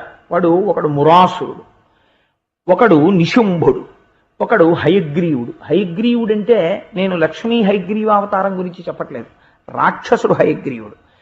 వీళ్ళు ముగ్గురు వాడికి నమ్మిన బంట్లు. అక్కడ దుర్గములు చాలా ఉన్నాయి. జలదుర్గము, గిరిదుర్గము, శస్త్రదుర్గము, ఇలా 6 రకాలైన దుర్గాల్ని శాస్త్రం చెప్తుంది. అటువంటి దుర్గములను, అనేక దుర్గములను వాడు నిర్మాణం చేశాడు. ఆ దుర్గములను చూశాడు పరమాత్మ గరుత్మంతుడి మించి. చూసి ఒక్కసారి తన చేతిలో పట్టుకున్నటువంటి గద చేత ప్రహారము చేస్తూ ఈ దుర్గములన్నింటినీ నేల కూల్చేశారు. తన చక్ర ప్రయోగం చేత కొన్నింటిని కూల్చేశారు, తన ఖడ్గధారల చేత కొన్నింటిని కూల్చేశారు. కూల్చి పాంచజన్యాన్ని చేతిలో పట్టుకుని ప్రళయకాలంలో మేఘం ఎలా ఉరుముతుందో అలా పాంచజన్యాన్ని పూరించారు. పూరించేసరికి మురాసురుడు అనబడేటటువంటి రాక్షసుడు నరకాసురుడికి అత్యంత ముఖ్యుడు. వాడు అక్కడ ఉన్నటువంటి జలదుర్గంలో నీటి లోపల పడుకుని నిద్రపోతున్నాడు. వాడు ఆ నిద్రపోతున్నవాడు పైకి లేచాడు. పోతన గారు అన్నారు, వాడు పెద్ద జడ వేసుకున్నట్టు. ఈ జడ వేసుకున్న వాళ్ళు మనకి ఇద్దరు కనబడతారు, కాలయవనుడు ఒకడు, మురాసురుడు ఒకడు. వాడికి ఉన్న గొప్పతనం ఏమిటో తెలుసా అండి, వాడు ప్రాగ్జ్యోతిషపురాన్ని మురాపాశములతో కట్టి ఉంచుతాడు. వాడు ఆ పాశములతో కట్టాడు. కృష్ణ పరమాత్మ తన చేతి ఖడ్గంతో ఆ పాశములను ఖండించారు. ఖండించి పాంచజన్యం పూరిస్తే మురాసురుడు పైకొచ్చాడు. వాడికి 5 తలకాయలు. 5 తలకాయలతో వాడు ఈ బ్రహ్మాండములో ఉన్నటువంటి పంచభూతములను మింగేసేలా ఉన్నాడు. అగ్నిహోత్రం పాకితే ఎలా ఉంటుందో, మీరు ఇలా పొడవుగా సన్నగాను ఏదైనా ఇంధనాన్ని పోసి వెలిగించారనుకోండి, అది వెలుగుతోంది అనుకోండి ఒక అగ్ని రూపంలో, అది ఎలా ఉంటుందో అలా ఉంటుంది వాడి జడ. అటువంటి జడతో వాడు నీటిలోంచి పైకి లేచాడు. లేచి కృష్ణుడి వంక చూశాడు. చూసి కృష్ణ నిలు అని కృష్ణుడితో యుద్ధానికి వచ్చాడు. వచ్చి యుద్ధం చేస్తున్నప్పుడు పరమాత్మ తన గదా ప్రహారంతో ఆ మురాసురుడి యొక్క శిరస్సుని బ్రద్దలు చేశాడు. వాడు మరణించాడు. మురాసురుడు మరణించగానే వాడి కుమారులు 7 బయలుదేరి కృష్ణ పరమాత్మ మీదకి యుద్ధానికి వచ్చారు. ఆ 7 కూడా కృష్ణ పరమాత్మ నిర్జించారు. ఈ వార్త నరకాసురుడికి చేరి నేను కూడా యుద్ధానికి వస్తాను, నేను బయలుదేరి యుద్ధానికి వస్తున్నానని నరకాసురుడు బయలుదేరి యుద్ధానికి వచ్చాడు. తీరా నరకాసురుడు యుద్ధానికి వచ్చేసరికి యుద్ధభూమి ఎలా ఉంటుంది? వచ్చినటువంటి వాడు సామాన్యుడు కాడు, నరకుడు. మీరు ఇక్కడే ఒక్క విషయం తెలుసుకోవాలి. నరకాసురుడు అనబడేటటువంటి రాక్షసుడు అసలు ఎవరి కొడుకు? వీడికి ఇంత బలం ఎక్కడి నుంచి వచ్చింది అంటే, పురాణంలో అయితే ఓ గమ్మత్తైన మాట అన్నారు. ఆయన ఎవరి కొడుకో అంటే తన తల్లి వాడికి తెలియలేదు అన్నారు. కానీ అసలు వాడు ఎవరి కొడుకో తెలుసా అండి? ఆదివరాహమూర్తికి భూదేవికి కలిపి జన్మించిన వాడు. ఆదివరాహమూర్తికి భూదేవికి జన్మించిన తరువాత ఆదివరాహమూర్తి అవతారంలో ఉండగా శ్రీమన్నారాయణుడు భూదేవికి కొన్ని వరాలు ఇచ్చాడు. ఎప్పుడైనా సరే వాడు నరకానికి వెళ్ళిపోవడానికి, నశించిపోతాడు అనడానికి తేలిక మార్గం ఏమిటో తెలుసా? ఇంట ఉన్నవాళ్ళు సుఖపడని రోజులు ఎప్పుడు వస్తాయంటే, భూమి మీద ఏదైనా నిర్మాణము చేసేటప్పుడు శంకుస్థాపన చేసి భూమి పూజ చెయ్యకుండా కానీ కడితే ఆ ఇంట ఉన్న వారికి సుఖశాంతులు ఉండవు, నీకు వరం ఇస్తున్నానన్నాడు ఆయన. అప్పుడే భూమి కొన్ని వస్తువుల పేర్లు చెప్పి వీటిని భూమి మీద ఎవడు పెడతాడో ఆచ్ఛాదన లేకుండా, అంటే కింద ఏదైనా వెయ్యకుండా పెడితే వాడికి ఆ వస్తువు యొక్క అనుగ్రహము లభించకుండుగాక, వాడి ఐశ్వర్యము తొలగిపోవుగాక అని వరం అడిగింది. ఆ వస్తువుల పేర్లు అంటే నేను ఇప్పుడు ఈ విషయాలు ఎక్కడి నుంచి అనుసంధానం చేస్తున్నానంటే భాగవతాంతర్గతం కాదు, దేవీ భాగవతంలోంచి అనుసంధానం చేస్తున్నాను. అందులో మీరు బాగా జ్ఞాపకం పెట్టుకోవలసిన వస్తువు ఒకటి ఉంది. చాలా మంది పిల్లలకి చదువు రావట్లేదు అంటుంటారు. భూదేవి వరం ఏమిటో తెలుసా అండి? కూర్చుని చదివేటప్పుడు పుస్తకాన్ని నేల మీద పెట్టకూడదు. పుస్తకాన్ని నేల మీద పెట్టి వెళ్ళిపోతే, అందుకే ఒక అలవాటు చేసుకోవాలి. ఏదో ఒక ప్లాంక్ లాంటిది వేసుకుని చదువుకుంటూ గభాలను లేవలసి వస్తే ప్లాంక్తో పాటు కింద పెట్టాలి తప్ప పుస్తకాన్ని కింద పెట్టేసే అలవాటు అయిందనుకోండి, వాళ్ళ యందు బుద్ధి శక్తి ప్రచోదనం అవ్వదు. ఒకవేళ వాడు ఎంత తెలివైన వాడైనా కీలకమైన సమయంలో పరీక్ష యందు వాడికి సరస్వతి అనుగ్రహం కలగదు. పుస్తకాన్ని నేల పెట్టిన వాడికి సరస్వతీ కటాక్షం ఉండరాదు. శంఖమును నేల మీద ఎవడు పెడతాడో వాడి ఇంట మంగళం ఉండరాదు. ఎవడు తులసిని పువ్వుల్ని నేల మీద పెడతాడో వాడి ఇంట పూజలు దేవతలు స్వీకరించరాదు. శివలింగమును నేల మీద ఎవడు పెడతాడో అటువంటి వాడి ఇంట దేవతలు నివసించరాదు. భూదేవి వరాలు అడిగింది. ఇవి యథార్థంగా ఎవరు తెలుసుకోవాలో తెలుసా అండి? గృహస్థాశ్రమంలో ఉన్న వాళ్ళందరూ ఇవి తెలుసుకోవాలి. తెలుసుకుని ఇంట్లో ఈ వస్తువుల విషయంలో చాలా జాగ్రత్తగా ఉండాలి. సరే, ఇప్పుడు నేను ఆ ఆఖ్యానంలోకి ప్రవేశించాను అనుకోండి, భాగవతం వదిలి దేవీ భాగవతంలోకి వెళ్ళిపోతాను. నేను స్పృశించానంతే. ఎప్పుడైనా దేవీ భాగవతం చెప్పినప్పుడు మీకు దాని వివరాన్ని పూర్తిగా అందజేసే ప్రయత్నం చేస్తాను. కాబట్టి నేను తరచూ ఒక విషయం చూస్తుంటాను, మీరు మరోలా అనుకోకండి, మీకు ప్రయోజనకరమైన విషయం కాబట్టి నేను చెప్తాను. నేను చాలా ఇళ్లలో ఎప్పుడైనా వెడితే పూజా మందిరం చూడండి అంటుంటారు. అంటే వెళ్ళి ఒక నమస్కారం చేసి వస్తాను, వాళ్ళ భక్తి గొప్పది. నేను ఎవరిని విమర్శ చేయట్లేదు, కానీ ఒక విషయం తెలుసుకోండి. నేను తరచూ ఇళ్లలో చూస్తుంటాను, ఒక మెట్లు లాంటివి ఒకటో రెండో కడతారు. కట్టి దాని మీద ఏమీ ఆచ్ఛాదన ఉండదు, కనీసం ఒక పేపర్ కూడా వెయ్యకుండా దాని మీద ఒక చెక్క కానీ ఒక మంటపం కానీ ఏమీ ఉండకుండా దాని మీద ఈశ్వరమూర్తుల్ని నిలబెడుతుంటారు. దానితో పాటు శంఖము మొదలైనవి కూడా పెట్టేస్తుంటారు. అలాగే యంత్రాలు ఎట్టి పరిస్థితులలోనూ భూమికి తగలడానికి వీల్లేదు. చాలా మంది ఇవాళ మార్కెట్లో సబ్బులు అమ్మినట్టు అమ్మేస్తున్నారు యంత్రాలు. ఎలా అమ్ముతున్నారో వాళ్ళకి తెలియాలి, కొనుక్కునే వాళ్ళకి తెలియాలి. యంత్రాన్ని అందరూ పట్టుకోలేరు, యంత్రాన్ని అందరూ హ్యాండిల్ చేయలేరు. యంత్ర పూజ ఎందుకండి? హాయిగా అంగుష్ట మాత్రమైన ఈశ్వరమూర్తిని పెట్టుకుని పూజ చేసుకునేదానికి. దాన్ని ఆరాధన చెయ్యడం వస్తే చెయ్యాలి, లేనప్పుడు అటువంటి ప్రమాదకరమైన పనులు చేయకూడదు. వాటిని తీసుకొచ్చి నేల మీద పెడుతుంటారు. నేల మీద పెట్టి మీరు ఎంత పూజ చేసినా దానికి సరైన ఫలితాలు రావు. ఎందుచేత అంటే ముందు మీరు వచ్చినటువంటి వాడికి విస్తరేసి గాండ్రించి విస్తట్లో ఉమ్మేసి ఎన్ని పదార్థాలైనా వడ్డించండి. తింటాడా వాడు? అసలు ముందు మర్యాదేది ఈశ్వరుని మంటపంలో. గృహస్థాశ్రమంలో ఉన్న వాళ్ళు ముందు అసలు పూజా మందిరం ఎలా ఉంచుకోవాలి తెలుసుకోవాలి. దేవీ భాగవతం లాంటివి చదువుకోవాలి. పెద్దలను అడగాలి, అయ్యా ఇలా పెట్టుకోవచ్చా అండి, ఇలా ఉంచుకోవచ్చా పూజా మందిరం అని అడగాలి. లేకపోతే మీ ఇంటి రక్షణ ఆ గదిలోంచి వస్తుంటుంది. ఆ గది పట్ల మీకు శ్రద్ధ లేకపోతే ఎక్కడి నుంచి వస్తుంది రక్షణ? రమ్మంటే ఇంట్లో పిల్లలకు అభివృద్ధి రమ్మంటే ఎక్కడి నుంచి వస్తుంది? రోజు పిల్లలతో పెద్దలకి జట్టి, లెమ్మంటే లేవదు, పడుకోమంటే పడుకోదు, చదువుకోమంటే చదువుకోడు, ఎక్కడికో పోతుంటాడు. పుస్తకాలు నేల మీద పెడుతుంటే ఎక్కడి నుంచి వస్తుంది రమ్మంటే శ్రద్ధ? అందుకే పూర్వం మా చిన్నతనంలో చదువుకోవడం అంటే ఎలా ఉండేదో తెలుసా అండి? సాపేసు కూర్చొని చదువుకోమనేవారు. నువ్వు కుర్చీలో కూర్చుని చదువుకోకూడదని కాదు, కుర్చీలో కూర్చుని చదువుకోవడం నువ్వు అలవాటు చేసేసుకుంటే రేపు పొద్దున్న నువ్వు యవ్వనం దాటి నడిమి వయస్సులోకి వెళ్ళిన తరువాత చాలాసేపు కూర్చోలేవు నేల మీద, ఆసన శుద్ధిపోతుంది. తర్వాత చక్కగా నేల మీద చాపేసుకుని చదువుకోవలసిన పుస్తకాలు తెచ్చి అక్కడ పెట్టుకుని ఒక్కొక్క పుస్తకం ఒక ప్లాంక్ వేసుకుని చదువుకుని ఈ పుస్తకం తీసి ఈ పుస్తకం పెట్టుకోవాలంటే ఈ పుస్తకం ఇక్కడ పెట్టుకున్నప్పుడు చాప్ ఉంటుంది, గౌరవింపబడుతుంటుంది పుస్తకం, సరస్వతీదేవి. దానివల్ల పిల్లవాడి బుద్ధి యందు వికాసం కలుగుతుంది. ఇవన్నీ భూదేవికి వరాహమూర్తి ఇచ్చినటువంటి వరాల చెట్ట అండి అది. అందుచేతనే అప్పటి నుంచి ఇప్పటికీ దాని పరిస్థితి అలాగే ఉంటుంది. సరే, కొన్ని ఏదో ప్రయోజనకరమైన విషయాన్ని అనుసంధానం చెయ్యాలి అని నాకు అనిపించి చేశాను. అంతకమించి ఇప్పుడు నేను దేవీ భాగవతంలోకి వెళ్ళాలని నేను అనుకోవట్లేదు. కాబట్టి ఆ ఆదివరాహమూర్తికి భూదేవికి జన్మించినటువంటి వాడి నరకాసురుడు. వాడి జన్మ సామాన్యం కాదు. ఇప్పుడు ఎవరొచ్చారు వాడిని చంపడానికి? ఆయనే వచ్చాడు.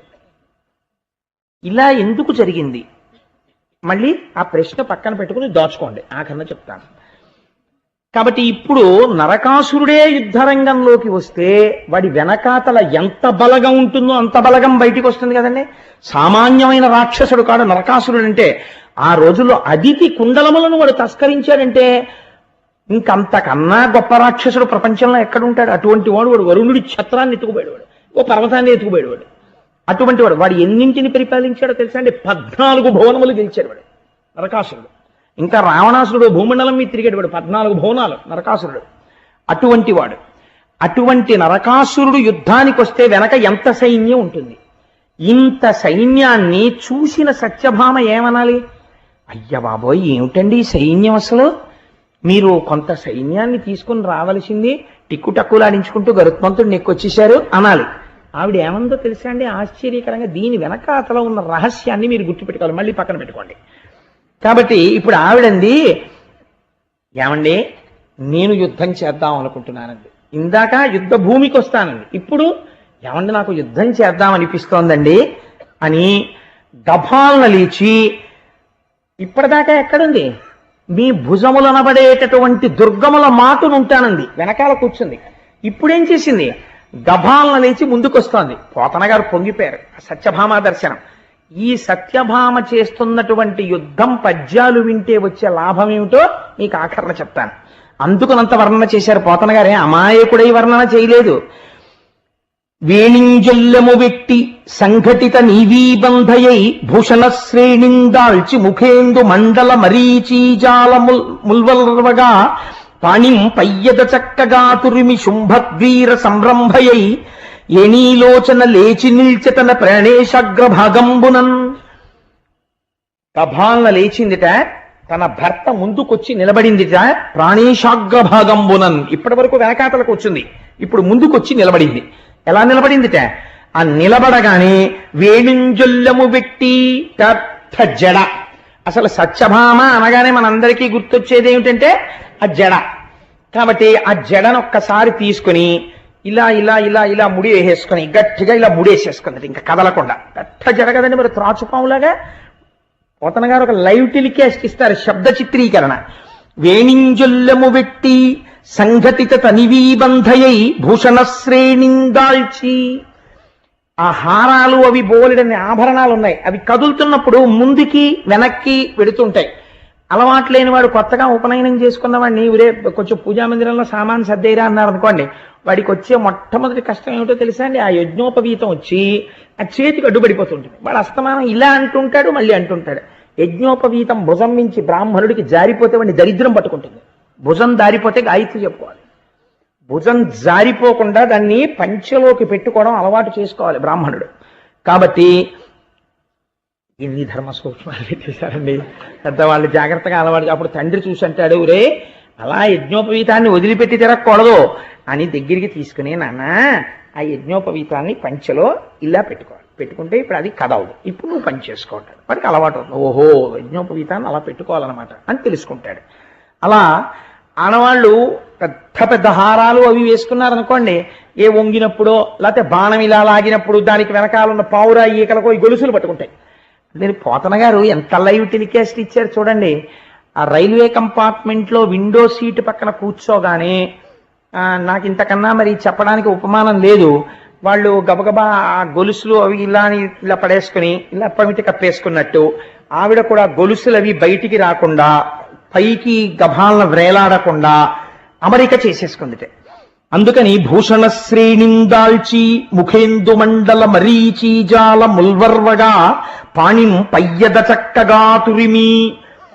ముఖం మంచి దేదీప్యమానం, ఎక్కడ భయం కనబట్టలేదు, దేదీప్యమానం అయిపోతుండగా ఈ పమిట పెద్ద పమిట వేలాడుతోంది. ఈ పమిట ఇలా తీసి ఇలా దోపేసుకుంది, ఎక్కడ వేలాడకుండాను. పయ్యద చక్కగా తురిమి శుంభద్వీర సంరంభయై ఏనీలోచన లేచి నిల్చె తన ప్రాణేశాగ్రభాగంబునన్. ఆయన కన్నా ముందుకెళ్ళింది, వెళ్ళి నాథ ఆ ధనస్సులా ఇవ్వండి. కృష్ణుడు తెల్లబోయాడు. ఏమిటి నరకాసురుడు ఏమిటి, సైన్యం ఏమిటి, సత్యభావం ఏమిటి, ముందుకొచ్చేయడం ఏమిటి, ఈ ముడేసేసుకోవడం ఏమిటి, గొలుసులు సర్దేసుకోవడం ఏమిటి, పమిట సర్దేసుకోవడం ఏమిటి, ధనస్సు ఇమ్మంటుంది ఏమిటని. ఆయన ఒక నవ్వు నవ్వాడు. ఆయనకి తెలియంది ఏముంటాయండి, మా రామయ్య అయితే బయటపడిపోతాడు, మా కృష్ణయ్య అటువంటి వాడే అనుకోండి. అందుకని ఆయన ఏం చేశాడంటే ఏమీ తెలియని వాళ్ళ నవ్వి, హరినాక్షికి హరి ఇచ్చెను సుర నికరోల్లాసనమును శూర కఠోరాసుర సైన్యత్రాసనమును బల గర్వ నిరాసనమును బాణాసనమును. రాక్షసుల యొక్క మస్తకములను ఖండించడానికి అనువైనటువంటి సమస్త శక్తులను క్రోడీకరించుకున్నటువంటి ఏ ధనస్సు స్వామి పట్టుకుంటారో శార్ంగమనేటటువంటి ధనస్సుని, ఆ ధనస్సుని ఆ సత్యభామ చేతికి ఇచ్చారు. అసలు అంత ధనస్సు పట్టుకోవడమే, ఆ ధనస్సు చేత్తో పట్టుకొని ఆవిడ ఆ పైన ఉన్నటువంటి వింటి నారి ఉంటుంది, ఆ వింటి నారిని విప్పాలి. అసలు అక్కడే వీరత్వం బయటపడిపోతుంది. ఆ కొత్తగా యజ్ఞోపవీతం వేసుకోవడం అలవాటు ఉన్నవాడు ఉన్నాడు అనుకోండి, వాడికి కాగితం చుట్టినటువంటి యజ్ఞోపవీతంలోంచి విప్పుకోవలసి ఇలా ఇలా ఇలా ఇలా పెట్టుకుని దాన్ని కరెక్ట్గా పెట్టుకోవాల్సి వస్తే చిక్కులు వేసేస్తాడు. ముందు వేసేసి ఇలా కొంచెం చిక్కిప్పంటాడు. అప్పుడు ఆడికి చిక్కిప్పడానికి 2 గంటలు పడుతుంది. అది యజ్ఞోపవీతాన్ని జాగ్రత్తగా విప్పుకోవడం అలవాటు ఉండాలి. టకటకటగా విప్పేసుకుంటున్నాడు అనుకోండి, ఆయన యజ్ఞోపవీత ధారణం బాగా అలవాటు ఉంది అని గుర్తు. లేకపోతే జీర్ణ యజ్ఞోపవీతం ఎంత ఉండిపోయినా వాడి కోసం శ్రావణ పౌర్ణమి వస్తేనే మారుస్తాడు, లేకపోతే మార్చడం. అలా ఆ ధనస్సుకు ఉండేటటువంటి తాడు విప్పేసి ఎడం చేత్తో పట్టుకుని ధనస్సుని దాన్ని వంగి కుడి చేత్తో కింద కట్టేస్తోంది. తెల్లబోయాడు కృష్ణ పరమాత్మ, తెల్లబోయారు రాక్షసులు. ఇదేమిట్రా కృష్ణుడు కూర్చున్నాడు, ఈవిడ కట్టేస్తోంది ధనస్సుకి తాడని. మనకి తెలియదు ఈ విషయం ఇప్పటిదాకా. ఏమో సత్యభామ, సత్రాజిత్తు, శమంతకమణి వాళ్ళందరూ విన్నారు కాబట్టి సత్యభామను చూడడం సరదాయే. కానీ ఇదేమిటి ఇలా కట్టేస్తోంది ఈవిడ తాడు గీడు అని అనుకున్నారు. ఆ విల్లంది బలంబునుంది తద గణ్యానంత తేజో విశేషావిర్భూత మహాప్రతాపమున వీరాలోక దుర్లోక్యమై తా వేగన్ సగుణంబు చేసతనువున్ తన్వంగి దైత్యాంగనాగ్రీవాసంగము నిర్గుణంబుగా రణ క్రీడా మహోత్కంఠతో. పోతన గారి పద్యాలంటే పద్యాలే, ఎంత గొప్ప పద్యం వాడతారో చూడండి. ఆయన సగుణంబు చేసే ధనువున్ దేని కొరకు అంటే గ్రీవాసంగము నిర్గుణంబుగా, దైత్యాంగనాగ్రీవాసంగము నిర్గుణంబు చేయుట కొరకు. ఆవిడ లేచి ధైర్యంగా తాడు విప్పి ఇలా కట్టేస్తుంటే పోతన గారు అంటారు, ఈవిడ కడుతున్నటువంటి తాడు కొన్ని లక్షల మంది రాక్షస స్త్రీల మెడలలో ఉన్నటువంటి పసుపు తాడు తీసేయడానికి కడుతున్న తాడు అన్నాడు. అంటే ఆవిడ ఎంత వీరకాంతో ఒక్కసారి చూపించారు. అటువంటి తల్లి ఆ విల్లంది బలంబు నొంది, అది పరమాత్మ యొక్క ఆ కరపీడనమునకు అలవాటు పడినటువంటి ఆ ధనస్సది. ఎప్పుడైతే నిరంతరము పరమాత్మ యొక్క చేతి సంస్పర్శకి నోచుకున్న ధనస్సు ఆయన గట్టిగా పట్టుకుంటారో, అటువంటి ధనస్సు పట్టుకోగానే ఆవిడిలో ఒక గొప్ప తేజస్సు కనపడింది.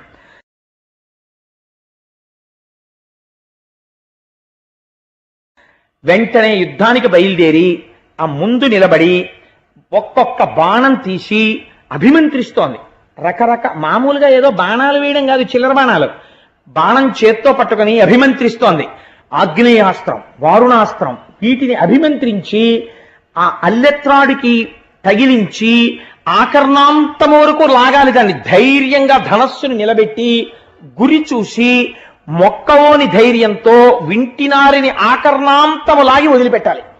అప్పుడు పెద్ద ధనుస్తుంది. అసలు ఆ వింటినారిని ముందు లాగి చూస్తారు, ఆ టంకారం అంటారు.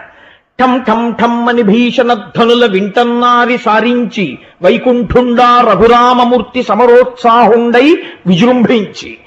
రామచంద్రమూర్తి టంకారం చేస్తే పడిపోయేవారు చాలా మంది.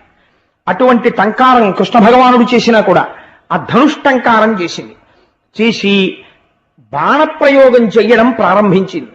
పోతన గారు అంటారు, సవర్ణ కంకణ జనజన నినదంబు సింజీ నీ రవముతో చెలిమిచేయ తాటంకమణిగణ ధగధగ దీప్తులు గండమండల రుచుల్ కప్పికొనగా ధవళ తారాపాంగ ధల ధల రోచులు బాణజాల ప్రభా పటలి నడప శరపాత ఘుమఘుమ శబ్దంబు పరిపంధి సైనిక కలకల స్వనములుడుప వీర శృంగార భైరౌద్ర విస్మయములు కలిసి భామిని అయ్యనో కాకయనగా నిషువు తొలగుట దివుచుట ఏయుటెల్ల ఎరుగ రాకుండనని చేసే ఇందువదన. ఆవిడ సవర్ణ కంకణ జనజన నినదంబు సింజినీరవముతో చెలిమిచేయ.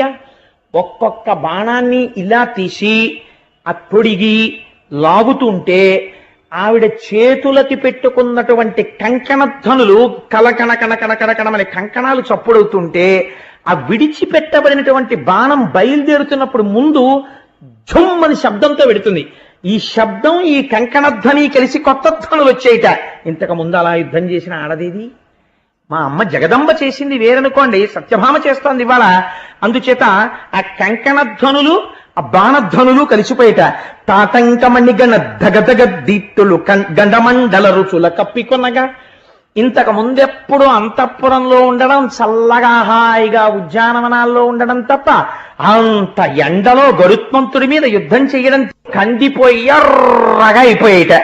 దానికి తోడు ఆ సత్యభామాదేవి పెట్టుకున్నటువంటి కుండలముల కాంతి బుగ్గల కాంతితో కలిసి ముఖమండలం అంతా ఒక కొత్త కాంతితో దీపించేస్తోందిట. శరపాత ఘుమఘుమ శబ్దంబు పరిపంధి సైనిక కలకల స్వనములుడుప. ఒక్కొక్క బాణం తీసి ఎప్పుడు వేస్తోందో తెలియదు, ఎప్పుడు తీస్తోందో తెలియదు. ఆ బాణాలు వేసేస్తుంటే ఝం ఝం ఝం మన ధ్వనితో బాణాలు వెళ్ళిపోతుంటే అమ్మో అయ్యో నా బాణాలు తగి పడిపోతున్న వాళ్ళ ధ్వని ఈ ధ్వని కలిసిపోయి కొత్త ధ్వనులు వచ్చేస్తున్నాయిట. అలివేలు మంగాపట్నంలోను వెంకటాచలంలోను గంటలు మోగిస్తారు, ఘంటాపాణి అని ఉంటారు. దానికి వాళ్ళు మొదట కొట్టినప్పుడు ఒక ధ్వని వస్తుంది, దాని వైబ్రేషన్స్ ఆ గంటలు కొట్టినప్పుడు జం జం జం జం అని వచ్చి కలిసిపోతాయి. కలిసిపోతే సుప్రభాత సేవ దగ్గర మీరు కూర్చున్నారనుకోండి, ఈ ధ్వని తరంగాలన్నీ కలిసిపోయి ఒక విచిత్రమైనటువంటి శబ్దానుభూతికి మీరు లోనైపోతారు. అటువంటి ధ్వనులు చేస్తోంది ఆవిడ. వీర శృంగార భయరౌద్ర విస్మయములు కలిసి భామినీయయ్యనో కాకయ్యనగా. వీరరసం, శృంగారరసం, భయరసం, రౌద్రరసం. ఇందులో మనకొక విషయం ఆశ్చర్యం అయ్యచ్చు. ఏమండి యుద్ధభూమి కదా, యుద్ధభూమిలో శృంగార రసం ఎక్కడ ఉంటుంది? యుద్ధభూమిలో వేసేటప్పుడు బాణాలు వేస్తుంటారు తప్ప శృంగార రసం చూసేటటువంటి దుర్మార్గుడి యందు ఉంటుందేమో కానీ ఆడదొచ్చింది యుద్ధానికని ఆవిడ యందు శృంగార రసం ఉండదు కదా.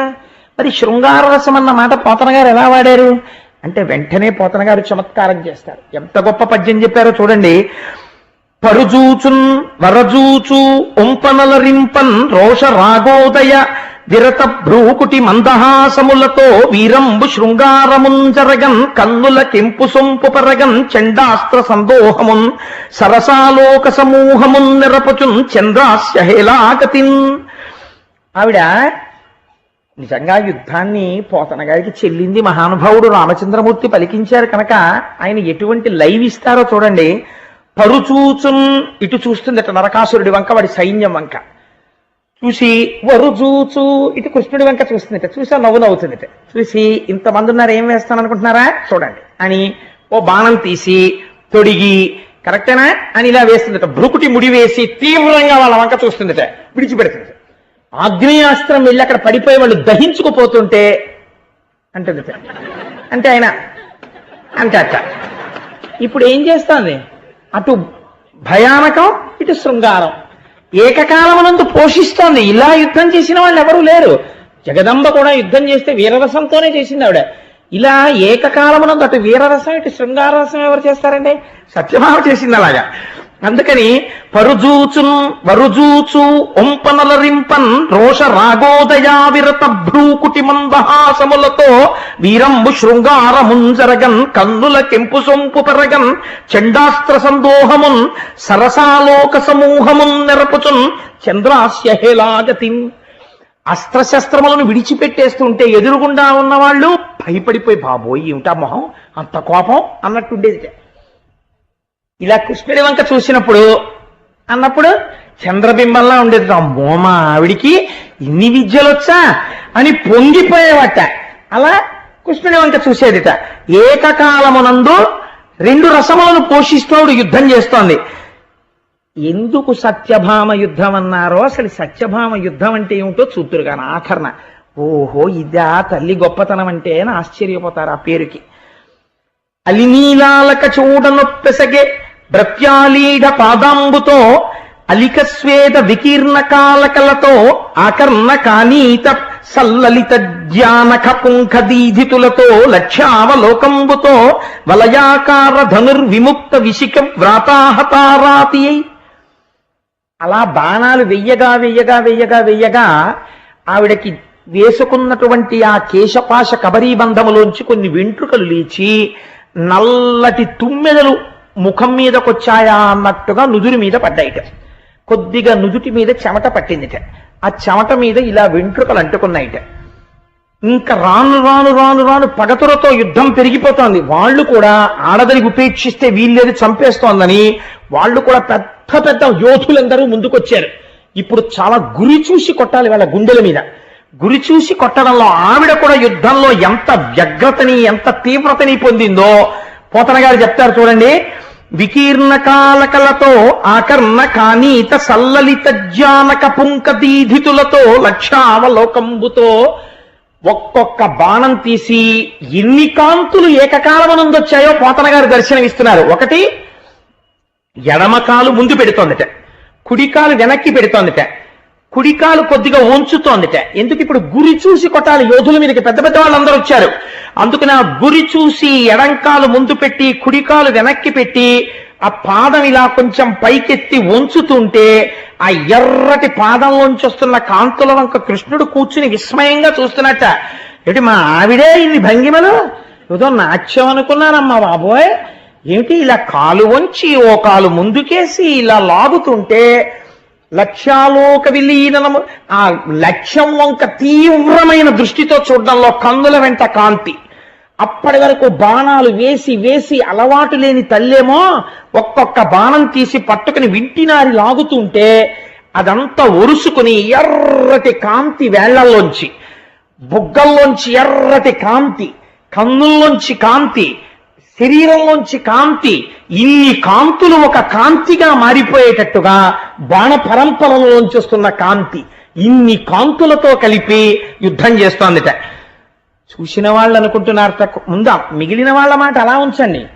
కృష్ణుడు పక్కన కూర్చున్నవాడు తెల్లబోయి ముక్కున వేలేసుకుని, అమ్మ సత్యభామ నాకు తెలియదు ఇలా కూడా యుద్ధాలు చేస్తావు నువ్వని, ఏమో అనుకున్నాను, ఎంత ఎంత చమత్కారం చూపించావు అంతఃపురంలో, బొమ్మ పిండ్లిండ్లకు పోనొల్లనను బాలరణ రంగమునకెట్లు రదలంచే, మగవారి కనినత మరుగు చేరెడి ఇంటి పగవారి గెల్వనే పగిది జాలే పసిడి ఉయ్యల లెక్క భయమందు భీరువు ఖగపతి స్కంధమే కడిది నెక్కే సకుల కోలాహల స్వనములోర్వని కన్య పటహ భాంకృతులని భంగినొచ్చే నీలకంఠములకు రుచంబు నేర్పుచూ అలసి తొలగిబోవు అలరుబోడి ఏ విధమున నుండి ఎలమి నాలీఢాది మానములను రిపుల మానమడప.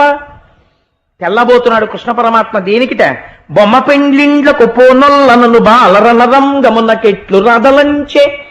సత్యభామ రుక్మిణీదేవి బొమ్మల పెళ్లిళ్ళు చేస్తోంది.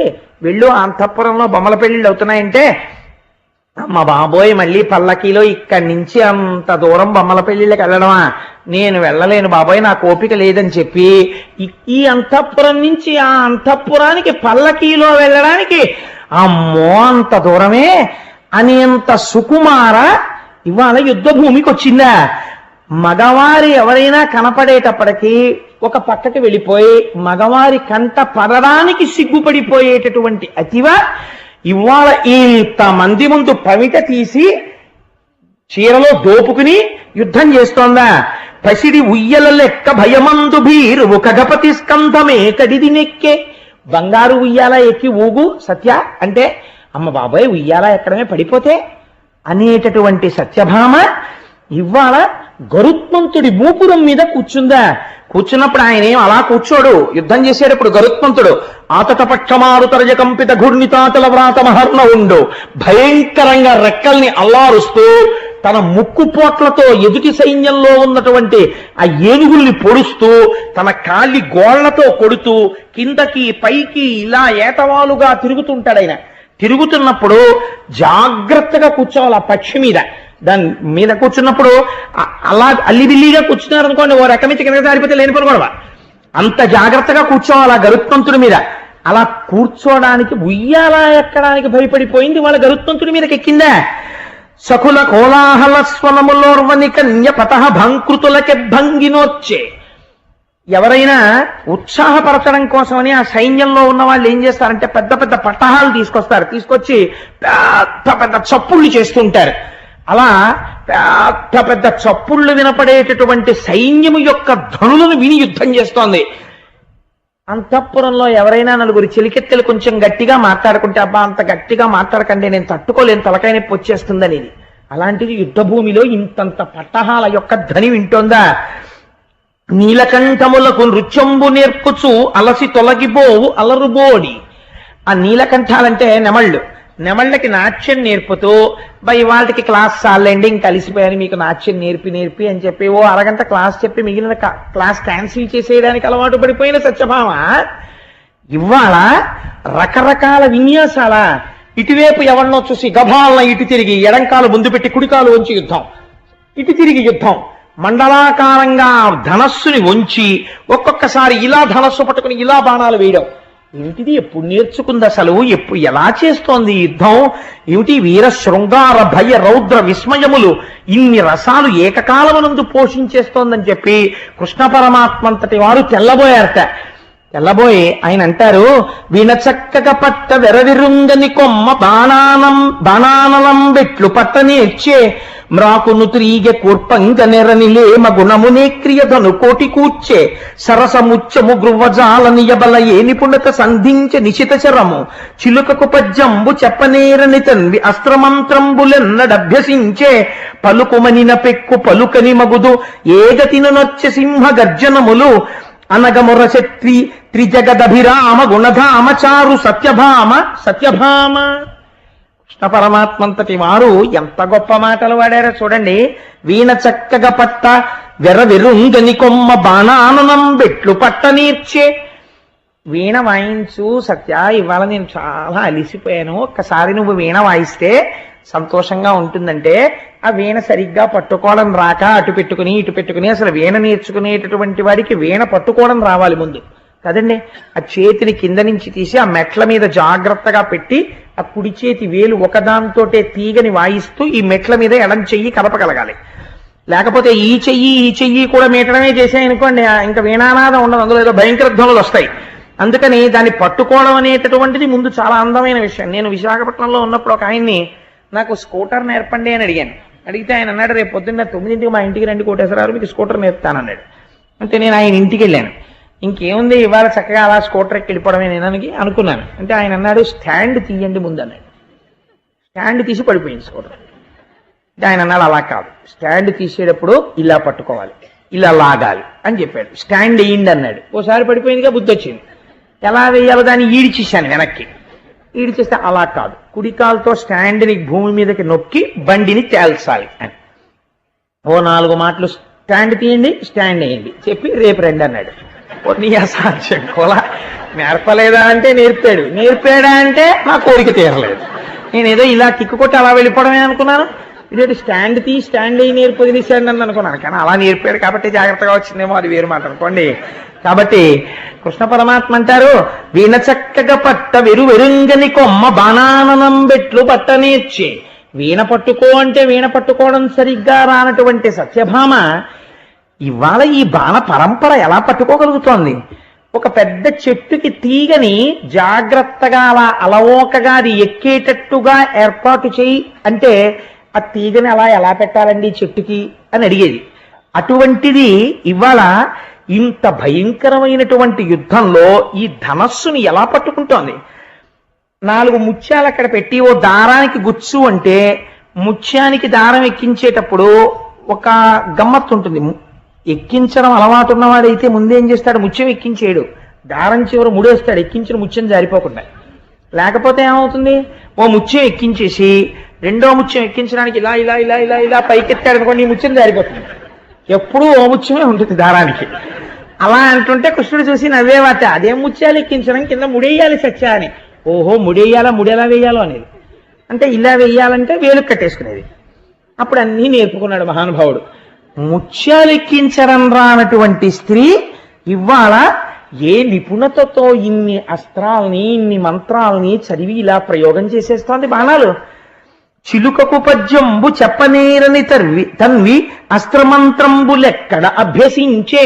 ఓ చిలుకని తీసుకొచ్చి కూర్చోపెట్టో పద్యం నేర్పమంటే అసలు అలా ఉంటాయా అండి అని అడిగే రోజులు వచ్చేసాయి అనుకోండి. ఇప్పుడు చిలకలు ఎక్కడ ఉన్నాయి, చిలకలకు పద్యాలు నేర్పడం మాట దేవుడు వీళ్ళకే రావు పద్యాలు.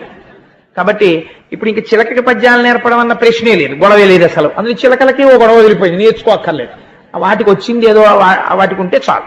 కాబట్టి చిలుకకి ఒక పద్యం నేర్పడంలో అలిసిపోయేటటువంటి స్వభావం ఉన్నటువంటి సత్యభామ ఇవాళ ఇన్ని అస్త్రముల యొక్క మంత్రాలని ఎలా జ్ఞాపకం తెచ్చుకుని వెయ్యగలుగుతోంది?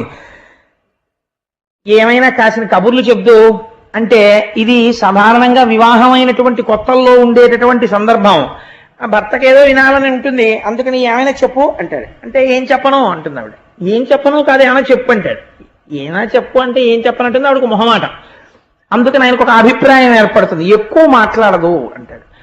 అది చెప్పమనగానే ఇంకా 2 గంటలు శుక్లాంబరధరం విష్ణుం శశివర్ణం చతుర్భుజం మొదలైతేసింది అనుకోండి. అప్పుడు ఆయన భయపడతారు కూడా, బాబా ఇదేంటి ఇలా స్వస్తి ఎప్పటికి చెప్తుందో, ఈవిడికి కోటేశ్వరరావు ఉపన్యాసాలు ఎక్కువ వినే అలవాటు ఉందో ఏమిటో అనుకుంటారు కదా. అందుకని తక్కువ మాట్లాడే లక్షణం అంటే ఆ దాంపత్య ధర్మాన్ని ఎంత మనస్సులో అవగాహన చేసుకుని ఎంత దర్శనం చేసి రచన చేస్తున్నారో చూడండి పోతన గారు. అది అందుకే ఆ కవి చూడనటువంటి చోటు ఉండదు, తాను మానసిక దర్శనం చేస్తాడు. సత్యభామ కృష్ణుల యొక్క దాంపత్య జీవితములో వాళ్ళిద్దరూ ఏం మాట్లాడుకుంటారో, ఆవిడ ఏం తక్కువ మాట్లాడుతుందో కూడా తాను ఆలోచించి పద్యరచన చేయగలుగుతున్నారు పోతన గారు. ఇది వారి ప్రౌఢిమ, వారి మానసిక ఉపాసన బలం మహానుభావుడిది. కాబట్టి అలా మాట్లాడమంటే ఎక్కువ మాట్లాడనటువంటి పిల్ల ఇవాళ ఏం చేస్తోంది?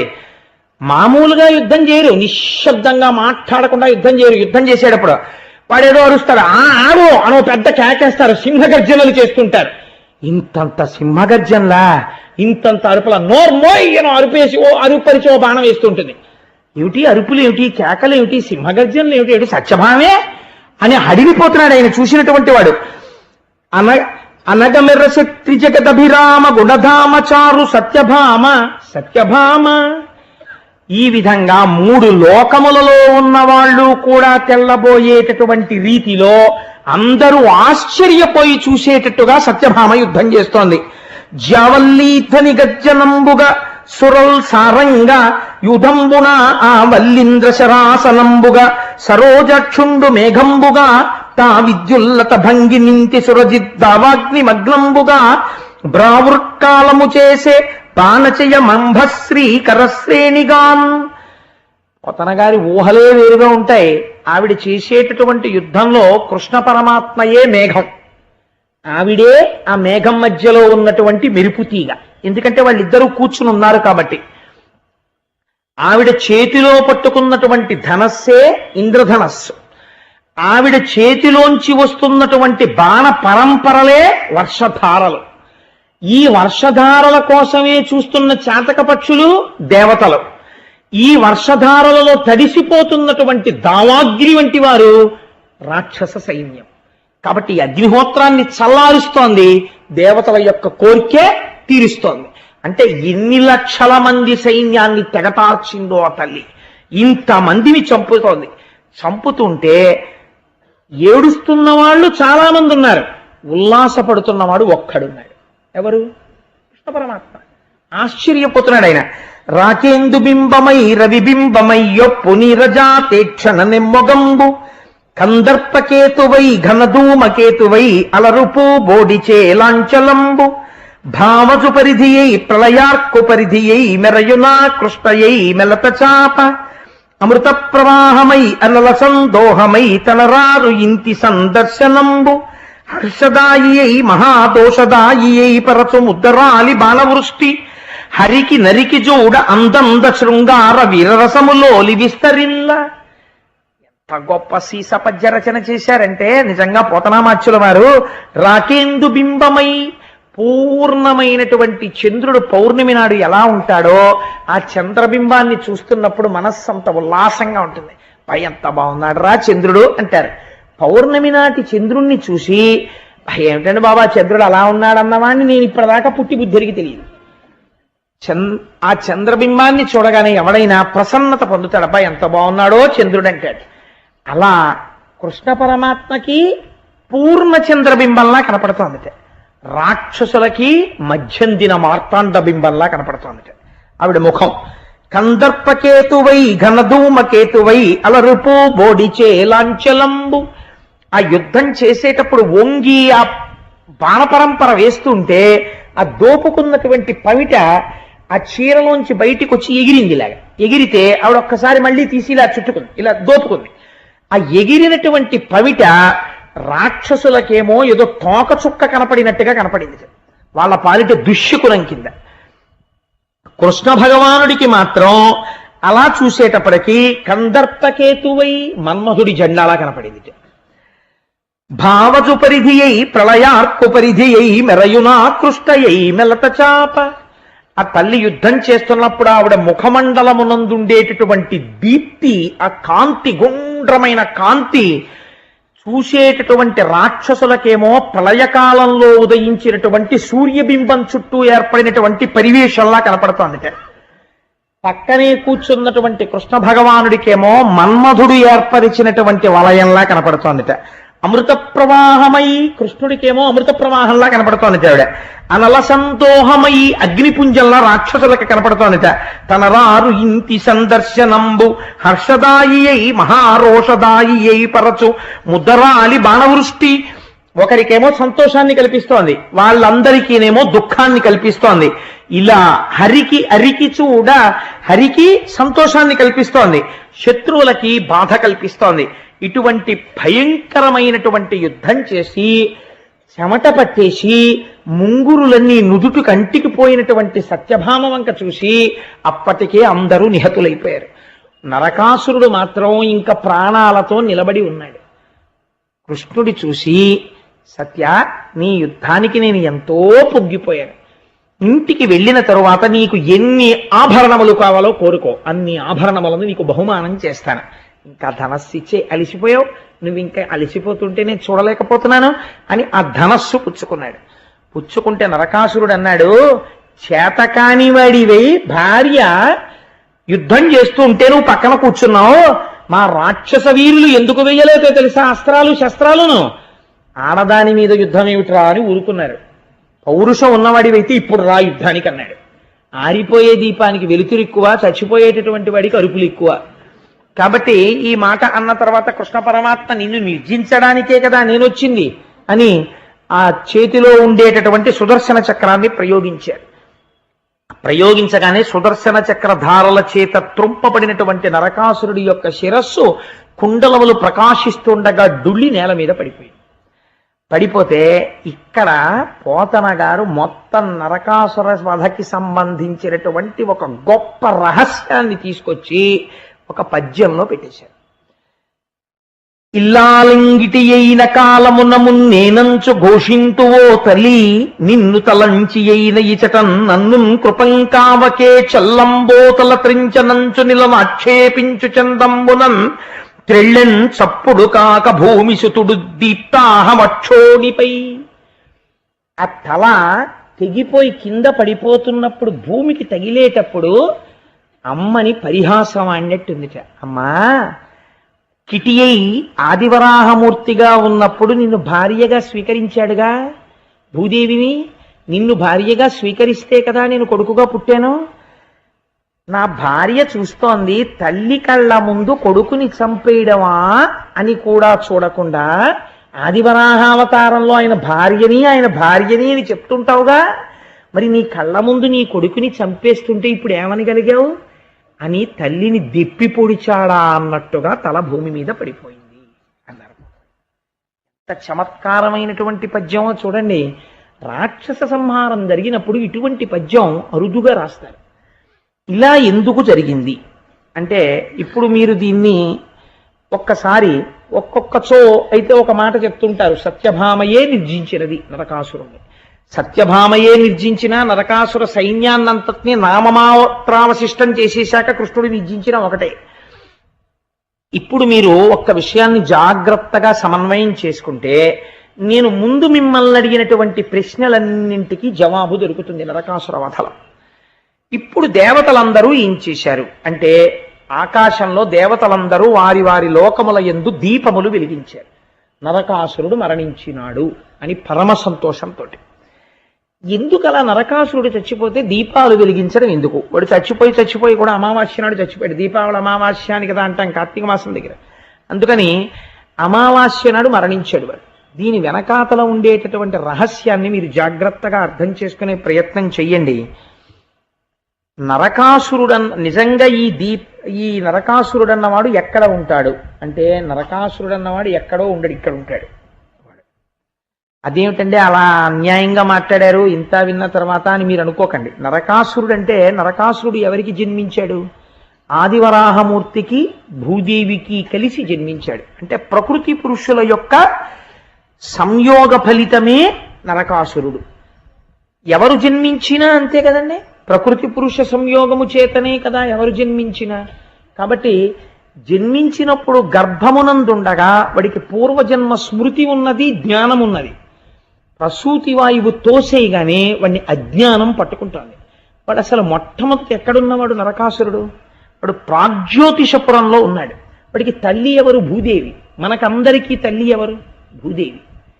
అదేమిటంటే మా అమ్మగారు ఉన్నారు కదా, మరి భూదేవి తల్లి ఎలా అవుతుంది అని మీరు నన్ను ప్రశ్న వేయచ్చు. పోషణ ఎవరు చేస్తారో వారిని తల్లి అని పిలుస్తారు. పోషణ పృథివీ చేస్తోంది. ఎందుచేత? అమ్మ పాలివ్వాలనుకోండి, అమ్మ పాలివ్వాలంటే అమ్మ పోషకాహారం తింటే కదా పాలిస్తుంది. అమ్మకి ఆహారం ఎక్కడి నుంచి వస్తుంది? పృథివీలోంచి వస్తుంది. పృథివీ వికారమైన ఒక యాపిల్ పండును అమ్మ తింటే ఆ పృథివీ వికారమైన యాపిల్ పండు అమ్మ దగ్గర పాలగా మారుతున్నాయి. ఆ పాలు పృథివీ వికారమైన ఈ శరీరం పుచ్చుకుని మళ్ళీ ఇంకొంచెం పృథివీ వికారంగా పెరుగుతోంది, పెద్దదవుతోంది. కాబట్టి ఇప్పుడు అందరినీ పోషించేది ఎవరు? అమ్మ పోషిస్తోంది. కాబట్టి భూదేవి అమ్మ. వీడేమన్నాడు? నాకు అమ్మ ఎవరో తెలియడం లేదు అన్నాడు. కాబట్టి దేన్ని వదిలిపెట్టాడు? ప్రాగ్జ్యోతిషపురాన్ని విడిచిపెట్టి వాడు మాహిష్మతీపురంలో ఎక్కువ గడుపుతుండేవాడు. ప్రాగ్జ్యోతిషము, ప్రాక్ అంటే పూర్వకాలమునందు ఎప్పుడూ ఉన్నది, మొదటి నుంచి ఉన్నది. జ్యోతిష్ అంటే ఏదది? ఇక్కడే ఉన్నటువంటి ఆత్మవస్తువు. ఈ ఆత్మవస్తువుని తెలుసుకోవడానికే మనం ఇందులోకి వచ్చాం. ఇందులో ఉండి ఈశ్వరుని యొక్క అనుగ్రహాన్ని పొందడానికి, ఈశ్వర దర్శనమును పొందడానికి ఇందులోకి వచ్చాం. కానీ ఇందులోకి రాగానే వాడు ఏం చేశాడు? ప్రాగ్జ్యోతిషపురానికి దూరంగా ఉండడం మొదలుపెట్టాడు. మాహిష్మతీపురానికి వెళ్ళాడు. మాహిష్మతి అంటే మహిష ప్రకృతి, దున్నపోతు యొక్క లక్షణం. ఏమిటది? ముగ్గురి వల్ల వచ్చింది. ముగ్గురు స్నేహితుల్ని పట్టుకున్నాడు. ఎవరు వాళ్ళు అంటే అదిగో ఆ మురాసురుడు అనబడేటటువంటి వాడు, నిశుంభుడు అన్నవాడు, హైగ్రీవుడు అన్నవాడు, సత్వ రజస్తమో గుణములు అనేటటువంటి 3 గుణములతో స్నేహాన్ని ఏర్పాటు చేసుకున్నాడు. ఎప్పుడు ఈ 3 గుణాలలో తిరుగుతున్నాడు. ప్రాగ్జ్యోతిషపురం నుంచి మాహిష్మతీపురానికి వచ్చేసాడు. ఇప్పుడు వీడేం కోరుకున్నాడు? చతుర్ముఖ బ్రహ్మగారి గురించి తపస్సు చేశాడు. తపస్సు చేస్తే బ్రహ్మగారు ప్రత్యక్షం అయ్యారు. నీకేం కావాలి అని అడిగారు. ఇది భాగవతాంతర్గతం కాదు, నేను ఇతర పురాణాల్లోంచి అనుసంధానం చేస్తున్నాను. ఒక పూర్ణత్వం రావడం కోసం కథకి. బ్రహ్మగారు నీకేం కావాలి అని అడిగారు. నాకు మరణం ఉండకూడదు అన్నాడు. అంటే ఈ మాట చాలా మంది అడిగారా, అది ఇవ్వడం కుదరదు, ఇంకో మాట అడుగన్నారు. అంటే వాడు వెతుక్కుంటున్నాడు ఏం అడుగుదాం. బ్రహ్మగారు అన్నారు, ఒక భయం నీకు లేదుగా, అమ్మ చేతిలో చచ్చిపోతావని నీకు వరం ఇస్తాను, అమ్మ పుచ్చుకుంటావా అన్నారు. అంటే వాడనుకున్నాడు, అమ్మకి పెంచడం తెలుసు తప్ప అమ్మకి చంపడం తెలియదు కదా, కాబట్టి నాకు చావు లేదని అలాగే ఈ వరం అన్నాడు. కాబట్టి నువ్వు మీ అమ్మ చేతిలోనే చచ్చిపోతావురా అని వరం ఇచ్చారు చతుర్ముఖ బ్రహ్మగారు. వీడిప్పుడు అమ్మ చేతిలో చచ్చిపోతాను కాబట్టి నా తల్లి ఎవరు అని వెతకడం మొదలెట్టాడు. తెలుసుకోలేకపోయాడు. ఆఖరికంటే అజ్ఞానంలో ఉన్నాడు. మహిష్మతీపురంలో, ప్రాగ్జ్యోతిషపురంలో ఉంటే వాడికి తెలిసిపోను ఆవిడే నా తల్లి అని. వాడు తెలుసుకోలేకపోయాడు. తెలుసుకోలేక ఇప్పుడు ఏం చేశాడు అంటే అదితి కుండలములను అపహరించాడు. అదితి కుండలములను అపహరించడం అంటే ఏమిటో తెలుసా అండి? ఏదో వాళ్ళ ఇంట్లోకి వెళ్ళి ఆవిడ చెవులకు పెట్టుకున్నటువంటి ఆభరణాలు తీసి పెట్టిలో పెడితే వీడు వెళ్ళి ఆ పెట్టి తీసేసి ఆ ఆభరణాలు ఎత్తుకొచ్చేసాడు అనుకోండి. అది అంత పెద్ద విశేషం పురాణంలో చెప్పుకుని పోతనగారు ఆంధ్రీకరించవలసిన విషయమును నేను మీకు చెప్తే మీరు అందరూ వినవలసిన విషయం ఏమిటండి? అదితి కుండలములను అపహరించుట అంటే ఏమిటో తెలుసా? దితి అంటే ఖండం, అదితి అంటే ఖండము కానిది, అంటే ముక్క కానిది. ముక్క కానిది ఏది చెప్పండి? ఆకాశం. మీరు ఇప్పుడు ఈ తివాచీను ముక్క చేస్తానన్నారు అనుకోండి, చేయగలరు. లేకపోతే నీటిని 2 ముక్కలు చేస్తాను అన్నారు అనుకోండి, చెయ్యొచ్చు, ఐస్ కింద చేసి విడగొట్టచ్చు. కానీ మీరు ఆకాశాన్ని ముక్కలు చెయ్యండి, మీరు చేయలేరు ఆకాశాన్ని. ఆకాశం ఎప్పుడు ఏకత్వంతోనే ఉంటుంది. అదితి అంటే ఖండము కానిది, ఖండము కానిది ఆకాశము. ఇప్పుడు ఈ ఆకాశానికి 2 కుండలాలు ఉన్నాయి ప్రకాశిస్తూ. ఏమిటవి? సూర్యుడు, చంద్రుడు. ఈ సూర్యచంద్రులు ఇద్దరు గమనము, కదులుతుంటారు. సూర్యచంద్రులు కదిలితే ఏమవుతుంది? మన ఆయుర్దాయం తగ్గిపోతుంది. సూర్యోదయం అయిందనుకోండి, నా ఆయుర్దాయం కొంత వెళ్ళిపోయినట్టే. రేపటి సూర్యోదయం అయిపోయింది అనుకోండి, నా ఆయుర్దాయంలో 12 గంటలు వెళ్ళిపోయింది. రేపు సూర్యాస్తమయం అయిందనుకోండి, నా ఆయుర్దాయంలో ఇంకో 12 గంటలు వెళ్ళిపోయింది. చంద్రోదయ చంద్రాస్తమయములు, సూర్యోదయ సూర్యాస్తమయాల్లో ఆయుర్దాయం వెళ్ళిపోతోంది. వీడేమంటున్నాడు? నేను ఆ కుండలములను దొంగిలించానన్నాడు. అంటే కాలము యొక్క ప్రసరణ నా మీద లేదన్నాడు. అంటే అజ్ఞానమునందున్నాడు, నాకు మరణము లేదన్నాడు. అది అదితి కుండలములను తస్కరించడం అంటే. కాబట్టి ఇప్పుడు ఏం చేశాడు? చతుర్దశీ కన్యని వివాహం చేసుకున్నాడు. ఎవరి చతుర్దశీ కన్య? త్వష్ట ప్రజాపతి యొక్క కూతురు. త్వష్ట అంటే ఎవరు? త్వష్ట అంటే తొలుచునది అని నిఘంటువులకు అర్థం. తొలిచేది ఏది? మాయ. మాయ అంటే ప్రకృతి. ప్రకృతి అంటే 14 భువనాలు. 14 భువనాలే చతుర్దశి. కాబట్టి చతుర్దశి కన్యని వివాహం చేసుకున్నాడు. అంటే 14 భువనములు మాయకి చిక్కి ఈ భోగభాగ్యాలన్నీ శాశ్వతం అనుకున్నాడు. కాబట్టి ఇప్పుడు ఏమైంది? త్వష్ట ప్రజాపతి యొక్క కుమార్తె అయిన 14 భువనములను తనదనుకుంటున్నాడు. అనుకుని ఈ చతుర్దశి తనది తనది అన్నాడు. అని అనేక మంది రాజుల దగ్గరికి వెళ్ళాడు. వెళ్ళిన చోటల్లా వాడు చేసినటువంటి చమత్కారమైన పని ఏమిటో తెలుసా అండి? నరకాసురుడు ఆ రాజుని చంపడం, ఆ రాజుల పిల్లల్ని తీసుకురావడం. మీకు రావణాసురుడి ప్రకృతిలో వాడు కొంతమందిని చెరబట్టాడు, కొంతమందిని అనుభవించాడు. నరకాసురుడి యొక్క ప్రకృతి ఏమిటో తెలుసా అండి? వాడు ఏ స్త్రీని వాడు అనుభవించలేదు. 16,000 మంది కన్యల్ని తీసుకొచ్చి కారాగారంలో పెట్టాడు. నరకాసుర వధ అయిపోయిన తర్వాత కృష్ణ పరమాత్మ అంతఃపురంలోకి వెళ్ళాడు. ఈ 16,000 మంది కృష్ణుణ్ణి చూసి ఈయన్ని మనం భర్తగా పొందితే బాగుండును అనుకున్నారు. 4 దంతాల ఏనుగులు, 2 దంతాల ఏనుగులు ఎక్కించి వీళ్ళందరినీ ఆయన ద్వారకా నగరానికి పంపించేసి ఇంద్రుడి దగ్గరికి వెళ్ళి వచ్చిన తర్వాత ఈ 16,000 మందికి 16,000 అంతఃపురాలు కట్టి 16,000 మందిని ఏకముహూర్తమునందు 16,000 రూపాలతో వివాహం చేసుకున్నాడు, ఒకే కృష్ణుడిగా కనపడుతూ. ఇప్పుడు ఎంతమంది భార్యలయ్యారు?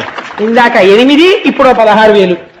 వీడు తెచ్చిన 16,000 ఎందుకు పనికొచ్చాయంటే కృష్ణుడికి పెళ్లాలు చేయడానికి పనికొచ్చాయి. అంతే కదండి. ఈ 16,000 మందిని వీడి జీవితం అంతా కలిపి తెచ్చి చెరసాలలో పెట్టాడు. 16,000 మందిని తీసుకొచ్చి చెరసాలలో పెట్టడము అంటే ఏమిటో తెలుసా అండి? ఈశ్వరుడు షోడశ కళా ప్రపూర్ణుడు, 16 కళలు ఉంటాయి. ఆ 16 కళలు ఏవని చెప్తారో తెలుసా? పృథివి, ఆపస్, తేజో, వాయు, ఆకాశము, అన్నము, వీర్యము, మంత్రము, తపస్సు, మనస్సు, ప్రాణము, శ్రద్ధ, లోకము, నామము, కర్మ. ఈ 16ంటికి కలిపి 16 కళలని పేరు. ఈ 16గా ఈశ్వరుడు కనపడితే సకల అని పిలుస్తారు. ఈ 16 లేకుండా నిర్గుణుడుగా ఆత్మగా కనపడితే నిష్కళ అని పిలుస్తారు. ఇప్పుడు వీడేం చేశాడు? ఈ 16 ఈశ్వరుడు యొక్క కళలివి. పృథివీ మనం సృష్టించలేదు, వాయువు మనం సృష్టించలేదు, నీరు మనం సృష్టించలేదు. కానీ ఇవన్నీ నావి అన్నాడు. చెరసాలలో బంధించాడు. నాకు మృత్యువు లేదు, ఇవన్నీ నావి అన్నాడు. ఇవన్నీ ఈశ్వరుడివి అనలేదు. 16 కళలని రకరకాలుగా నామనుకోవడమే 1000 అంటే అనంతమని పేరు సంస్కృతంలో. అందుకే ఎవరికి చెప్పినా 1000 నామాలే. విష్ణు సహస్రం, లలితా సహస్రం, లక్ష్మీ సహస్రం. ఎవరికన్నా సహస్రం మించి ఉండడం ఏంటి అంటే సహస్రం అని ఎందుకంటారంటే అనంతం. ఆ నామాలు ఇంకంతకన్నా చెప్పలేం. ఎన్ని నామాలు ఆయన నామాలే. సహస్రం అంటే 16,000 అయ్యాయి. అంటే ఎన్ని మాటలు నావి అన్నాడో అన్ని మాటలు వాడివి కావు, ఈశ్వరుడివి. ఈ 16 కళలు 16,000 మంది కన్యలు. వాళ్ళు ఎవరికి చెందినవారు? ఈ 16 మనవి కావు, ఈ 16 ఈశ్వరుడివి. రామకృష్ణ పరమహంసని ఒక శిష్యుడు అడిగాడు, భగవంతుడు ఎప్పుడైనా పకపక పకపక అని అవుతాడా అండి అని అడిగాడు. అడిగితే రామకృష్ణ పరమహంస అన్నారు, నవ్వకపోవడం ఏమిటి? ఆయనకి ఉదయం సబ్ రిజిస్ట్రార్ ఆఫీస్ తెలిసిన దగ్గర నుంచి రిజిస్ట్రార్ ఆఫీస్ క్లోజ్ చేసేసే వరకు ఆయనకి అదే పని నవ్వుతాడట. రిజిస్ట్రార్ ఆఫీస్ తెరవడానికి, రిజిస్ట్రార్ ఆఫీస్ క్లోజ్ చేయడానికి భగవంతుడు నవ్వడానికి సంబంధం ఏమిటండి అని అడిగారు. అడిగితే రిజిస్ట్రార్ ఆఫీస్ తెరిస్తే ఏం చేస్తాం? మనం కొనుక్కున్న భూమిని రిజిస్ట్రార్ గారిని తీసుకొచ్చి ఇదేనండి ఇక్కడ 400 గజాలు కొనుక్కున్నానని పెట్టి కొలిచి చూపిస్తాం. భూమిని కొనుక్కున్నవాడు కొలిచినప్పుడల్లా ఈశ్వరుడు పకపక నవ్వుతాట. ఇలా ఎంతమంది కొలిచారో ఇప్పటికీ, ఈ కొలిచిన వాళ్ళందరూ వెళ్ళిపోయాడు, వీరోడు పోయిందాడు, మళ్ళీ పట్టుకుని ఇవాళ అని నవ్వుతుంటాట ఆయన పకపక. అందుకని భూమి నీదా, వాయువు నీదా, జలం నీదా? ఏది నీది? ఏది నీది కాదు, నావి అంటున్నాడు. ఎన్ని మాటలు నావన్నాడో అన్ని అనంతాలు అయ్యాయి. కాబట్టి 16,000 మంది కన్యల్ని చెరసాలలో పెట్టాడు. 16,000 మంది మాకు కృష్ణుడు భర్త అన్నారు. అంటే ఈ 16 కళలు ఈశ్వరుడివి అన్నారు. అందుకని 16,000 కళల్ని తనవిగా స్వీకరించాడు. అంటే అనంతముగా కనపడేటటువంటి ఈ విభూతులన్నీ ఈశ్వరుడికి చెందినవి అని చెప్పడం. అందుకని 16,000 మంది మళ్ళీ కృష్ణుడికే భార్యలయ్యారు. ఇటువంటి వాడు ఈయన చతుర్దశీ కన్యని వివాహం చేసుకున్నాడు. చేసుకున్న తర్వాత ఇప్పుడు ఎవరి చేతిలో చచ్చిపోవాలి? బ్రహ్మగారి వరం ప్రకారం అమ్మ చేతిలోనే చచ్చిపోవాలి. ఇప్పుడు అమ్మ ఎవరు? భూదేవి. ఇప్పుడు ఆ భూదేవి చంపేయాలి. ఇప్పుడు భూదేవి అంశగానే సత్యభామ వచ్చింది. భూదేవి అంశే సత్యభామాదేవి. అందుకే సత్యభామ అన్న పేరే పెట్టడం వెనకాతల ఒక రహస్యం ఉంది. ఇంత యుద్ధం, సత్యభామ యుద్ధం చెప్పడం వెనకాతల సత్యభామ యొక్క యుద్ధం వింటే వచ్చే ఫలితం ఏమిటో తెలుసా అండి? ఎందుకన్ని పద్యాలు చెప్పానో చెప్పనా? సత్య అంటే ఏమిటి? మారనిది. మారనిది ఏది ప్రపంచంలో? పరమేశ్వరుడు ఒక్కడే, బ్రహ్మం ఒక్కటే మారదు. మిగిలినవన్నీ మారిపోతుంటాయి. ఇవాళ ఉన్నది రేపు ముసలిదైపోతుంది. ఇవాళ ఉన్న నల్ల వెంట్రుక రేపటికి తెల్ల వెంట్రుక అయిపోతుంది. ఇవాళ ఇంతే ఉన్న వెంట్రుక రేపటికి పొడుగు అవుతుంది. ఇవాళ పొడుగైన వెంట్రుక కత్తిరించేస్తే రేపటికి పొట్టు అయిపోతుంది. అన్నీ మారుతాయి. మారని వాడు ఈశ్వరుడు ఒక్కడే. మారని ఈశ్వరుణ్ణి ఆధారం చేసుకుని మారుతుంటుంది జగత్తు. మారని వాడు సత్యమైతే ఆ సత్యము యొక్క కాంతి, మా సంపద. ఆ సత్యము యొక్క కాంతి వలన వచ్చే సంపద మీకు ఎక్కడ కనపడుతుందో తెలుసా అండి? భూమిలో కనపడుతుంది. ఎలా? మీరు ఒక వడ్డు గింజ పట్టుకెళ్ళి భూమిలో పెట్టి ఇన్ని నీళ్లు పోశారనుకోండి, ఈ నీరు, ఈ భూమి, ఆ సూర్యకిరణం తగిలి సత్యమైనటువంటి పరమాత్మ యొక్క కాంతి చేత, అనుగ్రహం చేత ఈ వడ్డు గింజలోంచి రేపటికి ఒక మొక్క పైకొచ్చింది. మీకొచ్చిన సంగీతం అంతా మొక్క దగ్గర పాడండి. ఆ వడ్డు గింజలోంచి తీసుకురండి, రాయి మీరు పెట్టి మొలకెత్తదు. మట్టిలో పెట్టి నీరు, సూర్యుడు పడితే మొలకెత్తుతుంది. ఈ మూడు కలిపితే మొలకెత్తగలిగిన తత్వం ఎవరు తెచ్చారు? అదే ఈశ్వరుడు. ఇప్పుడు ఇది మా సంపద అయింది. మీ ఇంటికి బస్తాడు ధాన్యం వచ్చింది. సత్య భా మా భూదేవి ఐశ్వర్యం. కాబట్టి ఇప్పుడు గరుత్మంతుడి మీద కృష్ణుడి పక్కన సత్యభామగా కనపడుతున్నది ఎవరు? ఈశ్వరుడి సొత్తైన భూసంపద. ఇప్పుడు ఎవరి చేతిలో చచ్చిపోతాడు? భూదేవి చేతిలోనే చచ్చిపోతున్నాడు. చతుర్ముఖ బ్రహ్మగారు ఏమన్నారు? మీ అమ్మ చేతిలో చచ్చిపోతా ఉన్నారు. ఇప్పుడు సత్యభామ అంటే ఎవరు? సాక్షాత్ ఈశ్వరుడి పత్ని అయిన భూమి. ఆ సంపద, సంపద రాశీభూతమై ఆయన పక్కన నిలబడింది. లక్ష్మీ అంశ అయితే రుక్మిణి, భూవంశ అయితే సత్యభామ. అందుకని ఆవిడికి ఇంకో పేరు ఉండదు, సత్యభామగానే ఉంటుంది. అందుకని సత్యభామగా వచ్చి బాణప్రయోగం చేసింది. ఎప్పుడు చచ్చిపోయాడు? అమావాస్య నాడు చంపేశారు నరకాసురుడు. అమావాస్య నాడే చంపడం ఎందుకు అంటే, నరకాసురుడు చచ్చిపోతే పట్టాభిషేకం ఎవరికి అవుతుందో తెలుసా అండి? భగదత్తుడికి అవుతుంది. భగదత్తుడు ఎవరు? నరకాసురుడి కొడుకు. నరకాసురుడి కొడుకు పేరు భగదత్తుడు. నరకాసురుడు అమావాస్య నాడే చచ్చిపోవాలి. అమా అంటే కూడా అని. అమా అమా అంటే సంస్కృతంలో కూడా కూడా అని. వాస అంటే ఉండుట ఉండుట అని. చంద్రమా మనసో జాత చక్షో సూర్యో అజాయత అంటుంది పురుష సూక్తం. మనస్సుకి చంద్రుడికి సంబంధం. అమావాస్య నాడు చంద్రుడు ఉండడు. అంటే మనస్సు ఏమైపోయింది? ఇప్పటి వరకు నేను నాది అని సంసార భావమునందు ఉన్నటువంటి మనస్సు సూర్యుడిగా ఉన్న నారాయణుని ఎందుకు కలిసిపోయింది? ఈ చంద్రుడి యొక్క తేజస్సు. కాబట్టి ఇప్పుడు ఎక్కడుంది మనస్సు? కూడిపోయింది ఆయనతోటి. అమావాస్య అంటే కూడి ఉండుట, ఆయనతో కలిసి ఉన్నది. అంటే ఇప్పుడు పైన ఉన్నటువంటి అజ్ఞానమంతా కూడా నశించినది సత్యభామ యొక్క అనుగ్రహము చేత, ఆ భూదేవి యొక్క అనుగ్రహము చేత, ఆ బ్రహ్మ సంపద యొక్క అనుగ్రహము చేత, బ్రహ్మజ్ఞాన సంపద యొక్క అనుగ్రహము చేత. పోతే ఏది మిగిలిపోయింది? ఆత్మావై పుత్రనామాసి, కొడుకు భగదత్తుడు.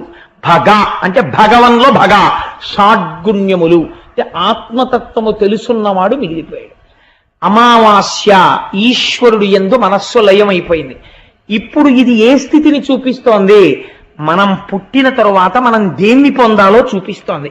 మనం పుట్టి ప్రాగ్జ్యోతిషంలో ఉండవలసిన వాళ్ళ మహిష్మతిలో పడిపోయి చతుర్దశిని పెళ్లి చేసుకుని ఊళ్ళో అన్ని తీసుకొచ్చి ఇంట్లో పెట్టి అన్ని నావి నావి నావి అని బతుకుతూ స్పష్ట ప్రజాపతి కూతుర్ని తెచ్చుకుని మాయలో పడి కొట్టుకుంటుంటే అమావాస్య నాడు భూదేవి సత్యభామగా వచ్చి మననైనా చిట్ట చివరికి ఎవరు కలుపుకోవాలి? భూదేవి కలుపుకోవాలి. అందుకని ఈ రహస్యం తెలిస్తే సత్యభామాదేవి యుద్ధాన్ని ఎవరు వింటున్నారో వారికి బ్రహ్మజ్ఞానము ఒక జన్మలోనైనా కలుగుతుంది. వాళ్ళకి అదృష్టం పడుతుంది. ఆ బ్రహ్మజ్ఞానం కలిగితే నరకుడు మరణిస్తాడు. అమావాస్య నాడు సూర్యనారాయణుడితో మనస్సు చేరిపోయింది. మనస్సు పోయింది, జ్ఞానం ఉండిపోయింది. ఆ జ్ఞానము చేత తాను పరబ్రహ్మమయ్యాడు. ఈ శరీరం అన్న భ్రాంతి పోయింది. భగదత్తుడు ఉండిపోయాడు. భగదత్తుడికి పట్టాభిషేకం అయిపోయింది. ఖైదులో ఉన్న 16,000 మంది కృష్ణుడు భార్యలైపోయారు. అంటే ఇదంతా ఈశ్వర విభూతి అని తాను అంగీకరించి నమస్కరించి నిలబడిపోయాడు. ఇంతకన్నా గొప్ప పండగ ఏముంటుంది? ఆత్మతత్వం తెలియడం. అందుకని దేవతలు దివ్యలు వెలిగించారు. దీపావళి పెట్టండిరా దీపాలన్నారు, మోగించండిరా బాణసంచారం లేదు. దీపాలు పెట్టండి అన్నారు, దీపావళి దీపాలు వెలిగించండి, దీపాలు వెలిగించండి. ఆత్మజ్యోతి ప్రకాశించింది. మళ్ళీ ప్రాగ్జ్యోతిషపురమునకు పట్టాభిషిక్తుడయ్యాడు. కాబట్టి ఇది దివ్యమైన లీల. అందుకని సత్యభామ చేతిలోనే నరకాసురుడు మరణించాలి. శరీరం పోవడం అన్నది ఎప్పటికైనా భూమిలోకే వెళ్ళాలి తప్ప ఎవడి శరీరమైనా సరే, ఎంత గొప్ప శరీరమైనా సరే, ఏమంటే నాది ఇంత గొప్ప శరీరం కదా, మహా అయితే ఏమంటాడండి? మా పొలంలో సమాధి కట్టండి అంటాడు. వాడి పొలంలో అయితే మాత్రం మట్టిలోకి బోడే ఉంటుంది, వాడి పొలంలోకి పోతాడు. లేకపోతే ఇంకా విర్రుండిపోతే ఏమనాలి? మా ఇంటి వెనకాల నువ్వు కప్పెట్టేయండి అనాలి. అక్కడైతే మాత్రం ఏమైంది? మట్టిలోకే పోయాడు. ఎక్కడికి వెళ్ళినా ఎప్పటికైనా ఎందులోకి వెళ్ళిపోతావు? భూమిలోకే వెళ్ళిపోతావు. కాబట్టి తల్లి చేతిలో మరణము అంటే శాస్త్ర రహస్యమును తెలుసుకొనుట, శరీర స్థితిని తెలుసుకొనుట, ఆత్మతత్వమును తెలుసుకొనుట. దీంట్లోంచి వెలుగులు వచ్చాయి. అది దీపావళి. అందుకని దీపములు వెలిగించారు అని నరకాసుర వధ వెనక మన జన్మ వృత్తాంతాన్ని, మన ప్రస్థానాన్ని పెట్టి, అందుకని ప్రాగ్జ్యోతిషమని చెప్పి దీపావళి పండగ ఎప్పటికీ చేయవలసినదే, దీపములు వెలిగించండి అని పెద్దలు నిర్ణయించి, మన ఋషులు ఏం చేసినా వెర్రెక్కి పెచ్చెక్కి చెప్పరు. ఇంత ఆంతరమైన కథ ఉంది. వాడికి అర్థం కాదేమో పాపం, వాడికి ఎలాగైనా అందంగా చెప్పి వాడు వినేస్తే తెలిసి విన్నాడో తెలియక విన్నాడో విన్నంత మాత్రం చేత వాడికి ఫలితం వచ్చేయాలి. అందుకని కృష్ణుణ్ణి పక్కన కూర్చోబెట్టి సత్యభామ యుద్ధం చేస్తున్నట్టు చెప్తారు. ఇప్పుడు సత్యభామ యుద్ధాన్ని సంతోషంగా విన్నాడనుకోండి, తెలిసి విన్నా తెలియక విన్నా ఎవరి యుద్ధం వింటున్నారు మీరు? సత్య భామ, ఈశ్వరుడి యొక్క కాంతి సంపద యొక్క యుద్ధమును వింటున్నారు. ఆ యుద్ధం దేని మీద ఉంటుంది? అజ్ఞానం మీద ఉంటుంది. కాబట్టి ఇది విన్నవాడు ఏం పొందుతాడు? జ్యోతినే పొందుతాడు. ఇంత గొప్పగా 2 స్థాయిలలో ఇంత అందమైన ఆవిష్కరణ చేసినటువంటి పోతనామాచ్యుల వారి పాదాల విందములకు వేరొక్కసారి నమస్కరిస్తూ మన కోసమని ఇంత గొప్ప లీల చేశాడు పరమాత్మ నరకాసుర సంహారంలో. కాబట్టి 11 మాటలు స్వామి నామం చెప్పుకుని బయలుదేరదాం. మధుసూదన హరి గోవింద గోవింద హరి గోవింద, గోకుల నందన గోవింద.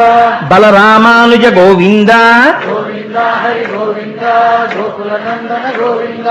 గోకుల నందన గోవింద. గోవింద హరి గోవింద, గోకుల నందన గోవింద. సీతానాయక గోవింద. గోవింద హరి గోవింద, గోకుల నందన గోవింద. గరుడ వాహన గోవింద. గోవింద హరి గోవింద, గోకుల నందన గోవింద. లక్ష్మీవల్లభ గోవింద. గోవింద హరి గోవింద, గోకుల నందన గోవింద. పద్మావతి ప్రియ గోవింద. గోవింద హరి గోవింద, గోకుల నందన గోవింద. నిత్య కళ్యాణ గోవింద. గోవింద హరి గోవింద, గోకుల నందన గోవింద. నీరజనాభ గోవింద. గోవింద హరి గోవింద, గోకుల నందన గోవింద. హాతీరామ ప్రియ గోవింద. గోవింద హరి గోవింద, గోకుల నందన గోవింద. అపన్నివారణ గోవింద. గోవింద హరి గోవింద, గోకుల నందన గోవింద. శ్రీనివాస గోవింద. గోవింద హరి గోవింద, గోకుల నందన గోవింద. శ్రీ వెంకటేశ గోవింద. గోవింద హరి గోవింద, గోకుల నందన గోవింద. మంగళాశాసన పరై పదాచార్య పురోగమై సర్వైశ్చ పూర్వైరాచార్యై సత్కృతాయాస్తు మంగళం. మంగళం కోసలేంద్రాయ మహనీయ గుణాత్మనే చక్రవర్తి తనూజాయ సర్వభౌమాయ మంగళం. ఉమాకాంతాయ కాంతాయ కామితార్థప్రదాయినే శ్రీగిరీశాయ దేవాయ బలినాథాయ మంగళం. కరచరణ కృతం వా కర్మ వాక్కాజం వా శ్రవణనైనజం వా మానసం వాపరాధం విహితం వా సర్వమేత్తక్షమస్వ. శివ శివ కరుణాబ్ధే శ్రీ మహాదేవ శంభో. విహితం వా సర్వమేత్తక్షమస్వ. శివ శివ కరుణాబ్ధే శ్రీ మహాదేవ శంభో. సర్వం శ్రీ ఉమామహేశ్వర పరబ్రహ్మార్పణమస్తు.